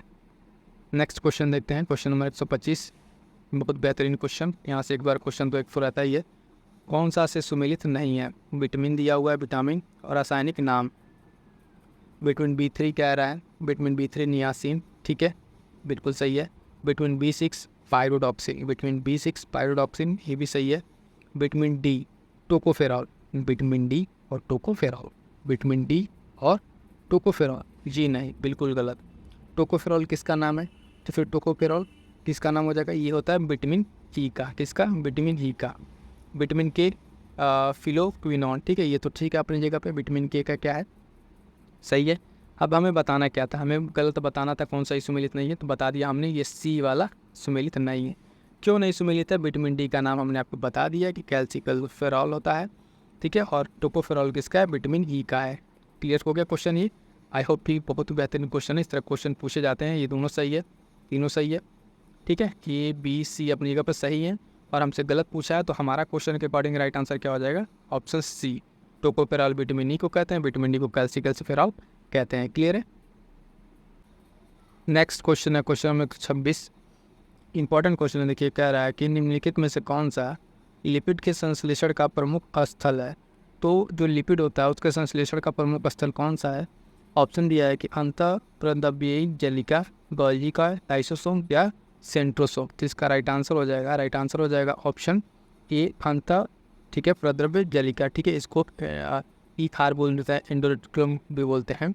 ये दो प्रकार का होता है, एक रफ ई आर होता है, ठीक है, रफ वाला होता है, और एक स्मूथ होता है। तो रफ वाला होता है, उसमें क्या होता है, उसमें जो होता है राइबोसोम्स होते हैं। क्या होते हैं? राइबोसोम्स होते हैं। और एक जो स्मूथ है उसमें राइबोसोम्स का एब्सेंट होता है, उसमें नहीं होता है। ठीक है, तो इसका राइट आंसर क्या हो जाएगा? ऑप्शन ए राइट आंसर हो जाएगा। नेक्स्ट देखते हैं क्वेश्चन नंबर 127। कह रहा है कि पादप संघ के उभयचर है कौन सा? तो पादप संघ के उभयचर किनको कहा जाता है? टेरिडोफाइट्स को, ब्रायोफाइट्स को, या जिम्नोस्पर्म, थैलोफाइटा। तो ये कहा जाता है, राइट आंसर हो जाएगा इसका ऑप्शन बी। ठीक है, ऑप्शन बी ब्रायोफाइटा। ठीक है, ब्रायोफाइटा क्या कहा जाता है? पादप संघ का उभयचर। ठीक है, पादप संघ का उभयचर किसको कहा जाता है? ब्रायोफाइटा को कहा जाता है। ठीक है, ये ब्रायोफाइटा इस तरीके के हैं जो देखेंगे आप जल और भूमि दोनों पर ये क्या होते हैं? जीवित रह सकते हैं। तो इनको क्या कहता है? पादप जगह का उभयचर कहा जाता है। क्लियर है? नेक्स्ट बहुत ही बेहतरीन क्वेश्चन है, देखिए क्वेश्चन नंबर 128। कह रहा है कि निम्नलिखित में से कौन सा कथन सही नहीं है? सही नहीं पूछ रहा है। यूरेसिल आरएनए में मौजूद क्षारों में से एक है। ठीक है, तो यूरेसिल में आरएनए जो यूरेसिल है, जो आरएनए में मौजूद होता है, बात सही है। डीएनए का आधार जो है युग्मन एडेनिन, थाइमिन तथा ग्वानिन और साइटोसिन है। ये भी सही है, क्योंकि इसमें जो युग्मन होता है इसके बीच का बॉन्ड जो है, ये टी और जीसी के बीच का bond, double bond, triple bond, ये भी सही है। थर्ड है, कोरोना वायरस में आनुवंशिक पदार्थ के रूप में आरएनए होता है। ठीक है, इसमें क्या होता है? आरएनए होता है। ठीक है, ये भी सही है। तो गलत कौन सा में पूछ रहा है? डीएनए में आरएनए की तुलना में न्यूक्लियोटाइड की एक छोटी श्रृंखला होती है। ठीक है, तो ये जो ऑप्शन है, ये ऑप्शन कौन सा हो गया? Option D. ये जो यहाँ पे गलत है, इसमें क्या होता है? ये श्रृंखला जो है छोटी श्रृंखला नहीं होती है। यहाँ पे जो देखेंगे ये श्रृंखला क्या होती है? बड़ी श्रृंखला या लंबी श्रृंखला होती है। ठीक है, तो तीन ऑप्शन तो यहाँ पे सही है। ठीक है, लेकिन पूछा हमसे गलत है, तो उसके अकॉर्डिंग हमारा राइट आंसर क्या हो जाएगा? ऑप्शन डी राइट आंसर हो जाएगा। क्लियर है? बता दें क्यों गलत है। यहाँ पे न्यूक्लियोटाइड की एक लंबी श्रृंखला होती है, इसलिए गलत हो जाएगा। नेक्स्ट क्वेश्चन है क्वेश्चन नंबर 129। रासायनिक उर्वरकों के संदर्भ में निम्नलिखित में से कौन सा कथन सही है? तो पहला स्टेटमेंट है कि अमोनिया का उत्पादन प्राकृतिक गैस से होता है। ठीक है, अमोनिया का उत्पादन क्या होता है? प्राकृतिक गैस से होता है। ये बात बिल्कुल सही है। सल्फर तेल शोधन प्रक्रिया का उप उत्पाद है। ठीक है, सल्फर क्या है? तेल शोधन प्रक्रिया का एक उप उत्पाद है, यानी ये भी सही है। पूछ रहा है इसमें सही कौन है? तो दोनों सही है। तो आप अगर ध्यान देंगे, आप यहाँ पे दोनों सही होने के बाद एक और दो ऑप्शन जो है आपको सी पे ना देकर डी पे दिया हुआ है। ठीक है, तो यहाँ भी ऑप्शन टिक करते समय आपको थोड़ा ध्यान रखना है। कई बार ऐसा होता है कि जहन में रहता है कि हाँ ये बी सी पे होगा, तो सी लगा देते हैं, बट सी पे देखें अपने दिए, डी पे दिया हुआ है। तो ऑप्शन में भी देखना है कि जो हमें हमारा सही है, एक और दो दोनों, वो कहाँ पर दिया हुआ है। क्लियर है? चलिए नेक्स्ट क्वेश्चन देखते हैं। Question number 130। कह रहे हैं निम्नलिखित में से कौन सा रोग विषाणु वायरस के कारण नहीं होता है? ठीक है, विषाणु के कारण नहीं होता है। तो यहाँ पर दिया पोलियो, डेंगू, तपेदिक, खुरपा एवं पकार रोग। ठीक है, तो यहाँ पे देखेंगे तपेदिक राइट आंसर हो जाएगा। ये जो है विषाणु के कारण नहीं होता है। तपेदिक जो है आप देखेंगे ये जीवाणु के कारण होता है। किसके कारण होता है? जीवाणु। ठीक है, बैक्टीरिया के कारण होता है। तो राइट आंसर क्या हो जाएगा? इसका ऑप्शन सी राइट आंसर हो जाएगा। क्वेश्चन फिर से देख लीजिए। इस तरह क्वेश्चन हमेशा पूछा जाता है जीवाणु, विषाणु और फंगस होने वाले रोग। तो जीवाणु से होने वाला है पोलियो, डेंगू, खुरपका। ठीक है, ये रोग होने वाले, और नहीं कौन सा होगा? ये तपेदिक क्या होता है? ये जो होता है जीवाणु से होने वाला रोग है, ना कि विषाणु से होने वाला रोग है। ठीक है, माइकोबैक्टीरियम जो है ट्यूबरकुलोसिस में होता है, जिसके कारण एक कारक ये होता है। नेक्स्ट देखेंगे। नेक्स्ट कितना? Question number 131। देखिए इसमें कह रहा है कि निम्नलिखित में से कौन सा रोग सीसी मक्खियों द्वारा फैलता है? तो सीसी मक्खियों के द्वारा कालाजार, डेंगू, निद्रा रोग या मलेरिया। इसका राइट आंसर हो जाएगा ऑप्शन डी निद्रा रोग। जो स्लीपिंग सिकनेस है वो सीसी रोग जो मक्खी है, इसके द्वारा, ये निद्रा रोग जो है इसके द्वारा ये वाहक होती है। मक्खियाँ क्या होती हैं? ये इनके द्वारा फैलता है। तो वाहक कौन हो जाएंगे इसकी? निद्रा रोग की सीसी फ्लाई। ठीक है, अफ्रीकन सीसी फ्लाई है, जो अफ्रीका में ट्रिपैनोसोमियासिस जो है, ठीक है, अफ्रीकी मानव में होता है ट्रिपैनोसोमियासिस। ये निद्रा रोग के रूप में जाना जाता है, ठीक है। और ये परजीवी रोग है और इसमें क्या होता है, ये जो है संक्रमित फैलता है किसके द्वारा, सीसी मक्खियों के द्वारा काटने से फैलता है, ठीक है। नेक्स्ट क्वेश्चन देखेंगे, क्वेश्चन नंबर 132। माँ के दूध में किस प्रकार का एंटीबॉडी पाया जाता है। तो माँ के दूध में किस प्रकार का एंटीबॉडी पाया जाता है, तो इसमें आप देखेंगे कि IgD, IgA, IgE या IgM। तो राइट आंसर हो जाएगा ऑप्शन बी, IgA, ठीक है। IgA मानो यूमोग्लोबिन जो है इसका 10 से 15% यहाँ बनता है, ठीक है। और ये जो है सीरम, बलगम और उसके साथ साथ स्तन के दूध है, ठीक है, आंतों के तरल पदार्थ वहाँ पे पाया जाता है। माँ के दूध में जो है IgA होता है, ठीक है। जो इसके जो विशेषता IgA की विशेषता क्या है कि ये आप देखेंगे नवजात के जो जठरांत्र हैं उसके संबंधी मार्ग को रोगजनों से बचाता है, ठीक। तो माँ के दूध में कौन सा ये पाया जाता है, IgA, ठीक है। नेक्स्ट क्वेश्चन 133, उसमें क्या कह रहा है, बेहतरीन क्वेश्चन है, कौन सा विटामिन वसा में घुलनशील नहीं है, ठीक है। वसा में घुलनशील नहीं है तो यानी किसमें होगा, जल में घुलनशील। जल में घुलनशील 2 ही विटामिन है, बी और सी। तो राइट आंसर क्या हो जाएगा, ऑप्शन बी यहाँ पे, ठीक है। वसा पूछ रहा है तो वसा में घुलनशील हम देखेंगे विटामिन ए के ये सब हो जाएंगे। बी जो है ये वाटर सॉल्युबल है और इसके साथ साथ एक और विटामिन याद रखिएगा, सी, ये क्या है, वाटर सॉल्युबल है। चलिए नेक्स्ट क्वेश्चन देखते हैं, क्वेश्चन नंबर 134। इसमें कह रहा है कि लाइव एटेनुएटेड वैक्सीन निम्नलिखित में से किस बीमारी से सुरक्षा प्रदान नहीं करते हैं, नहीं पूछा हुआ है। तो ये जो है आप देखेंगे किससे सुरक्षा नहीं प्रदान कर रहा है, टेटनस, खसरा, रोटा वायरस या कंठ माला। तो राइट आंसर हो जाएगा ऑप्शन ए, टेटनस, ठीक है। टेटनस से ये जो है सुरक्षा प्रदान नहीं करते हैं क्योंकि इसके द्वारा जो बनने वाले रोगाणु है, ठीक है, वो कमज़ोर होते हैं और ये प्रकृति के रूप में प्राकृतिक जो संक्रमण रोकने में सहायक होते हैं, ठीक है। तो ये 3 का हो जाएगा और राइट आंसर हमारा क्या हो जाएगा यहाँ पर, ऑप्शन ए राइट आंसर हो जाएगा, क्लियर है। ये नेक्स्ट क्वेश्चन देखते हैं, क्वेश्चन नंबर 135। निम्नलिखित में से कौन सा वास्तविक फल नहीं है, ठीक है। ट्रू फल नहीं है, आम, कीवी, ब्लूबेरी या स्ट्रॉबेरी, ठीक है। तो राइट आंसर हो जाएगा ऑप्शन डी, स्ट्रॉबेरी, ठीक है। स्ट्रॉबेरी क्या है, ये ट्रू फल नहीं है, ठीक। बाकी आपको याद रखेंगे ट्रू फल क्या होता है कि जब किसी फल में जो है ना केवल अंडाशय होता है, ठीक है, फल के निर्माण में भाग लेता है केवल अंडाशय ही। अगर ट्रू फल की बात करें तो उसमें केवल अंडाशय, ठीक है, अंडाशय ही फल के निर्माण में भाग लेता है, उसको ट्रू फल कहते हैं। उदाहरण के तौर पे आप देखेंगे आम है, कीवी है, ठीक है, ब्लूबेरी है, ये सब क्या है, ट्रू फल है। बाकी इसमें ट्रू फल नहीं है तो कौन सा हो जाएगा right answer, option D, strawberry, ठीक है। Next question 136। 136 का रैंडम लिखिए कि में से कौन सा पशु कोशिका में मौजूद होता है। कौन सा पशु कोशिका में मौजूद होता है, राइट आंसर जीव द्रव्य, ठीक है, सीलिया, प्लास्टिड या कोशिका भित्ति। तो इसमें कह रहा है पशु कोशिका, ठीक है, जंतु नहीं, जंतु एनिमल कोशिका, ठीक है, इसमें कह रहा है। तो इसका राइट आंसर हो जाएगा ऑप्शन बी, सीलिया, ठीक है। बाकी इन दोनों है प्लास्टिक कोशिका भित्ति, सब इसमें प्लांट वाले में भी पाए जाते हैं। नेक्स्ट क्वेश्चन देखें, क्वेश्चन नंबर 137, इंपॉर्टेंट क्वेश्चन है।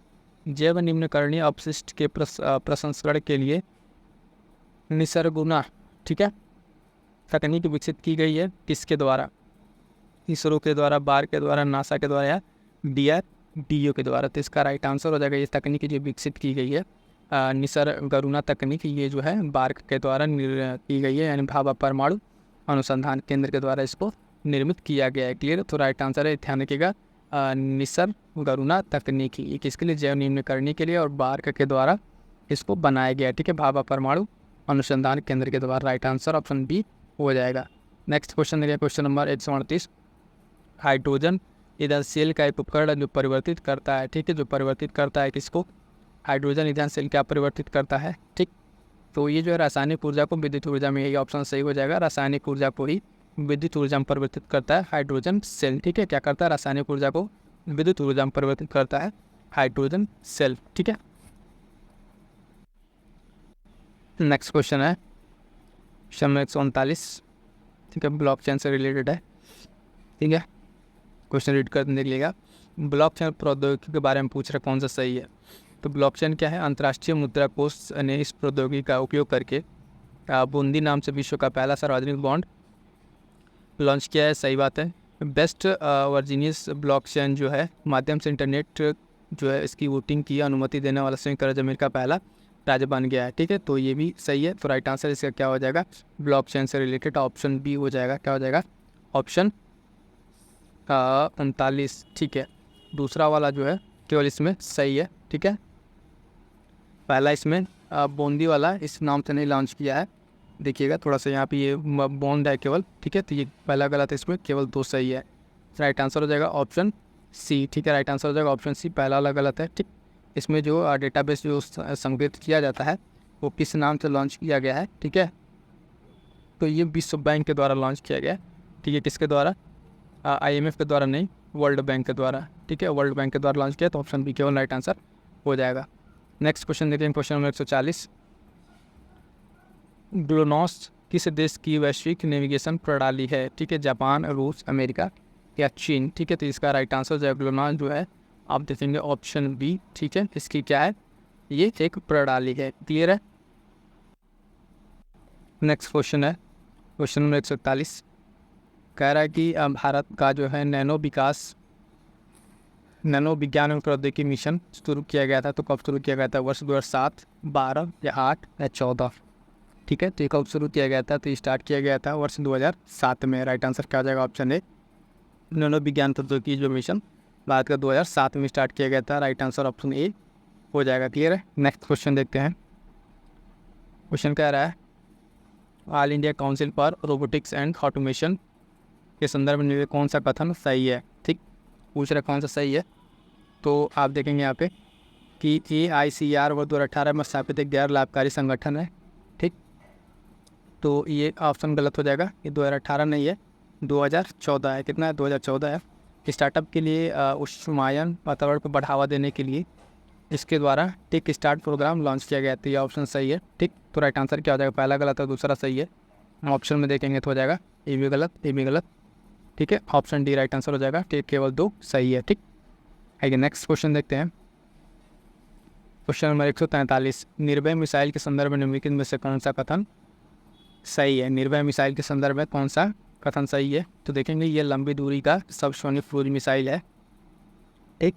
और इसके साथ साथ क्या है कि यह एक मोबाइल लॉन्चर से लॉन्च किया जा सकता है, और यह एक अत्यधिक उन्नत जड़त्वीय नेविगेशन प्रणाली निर्देशित करता है।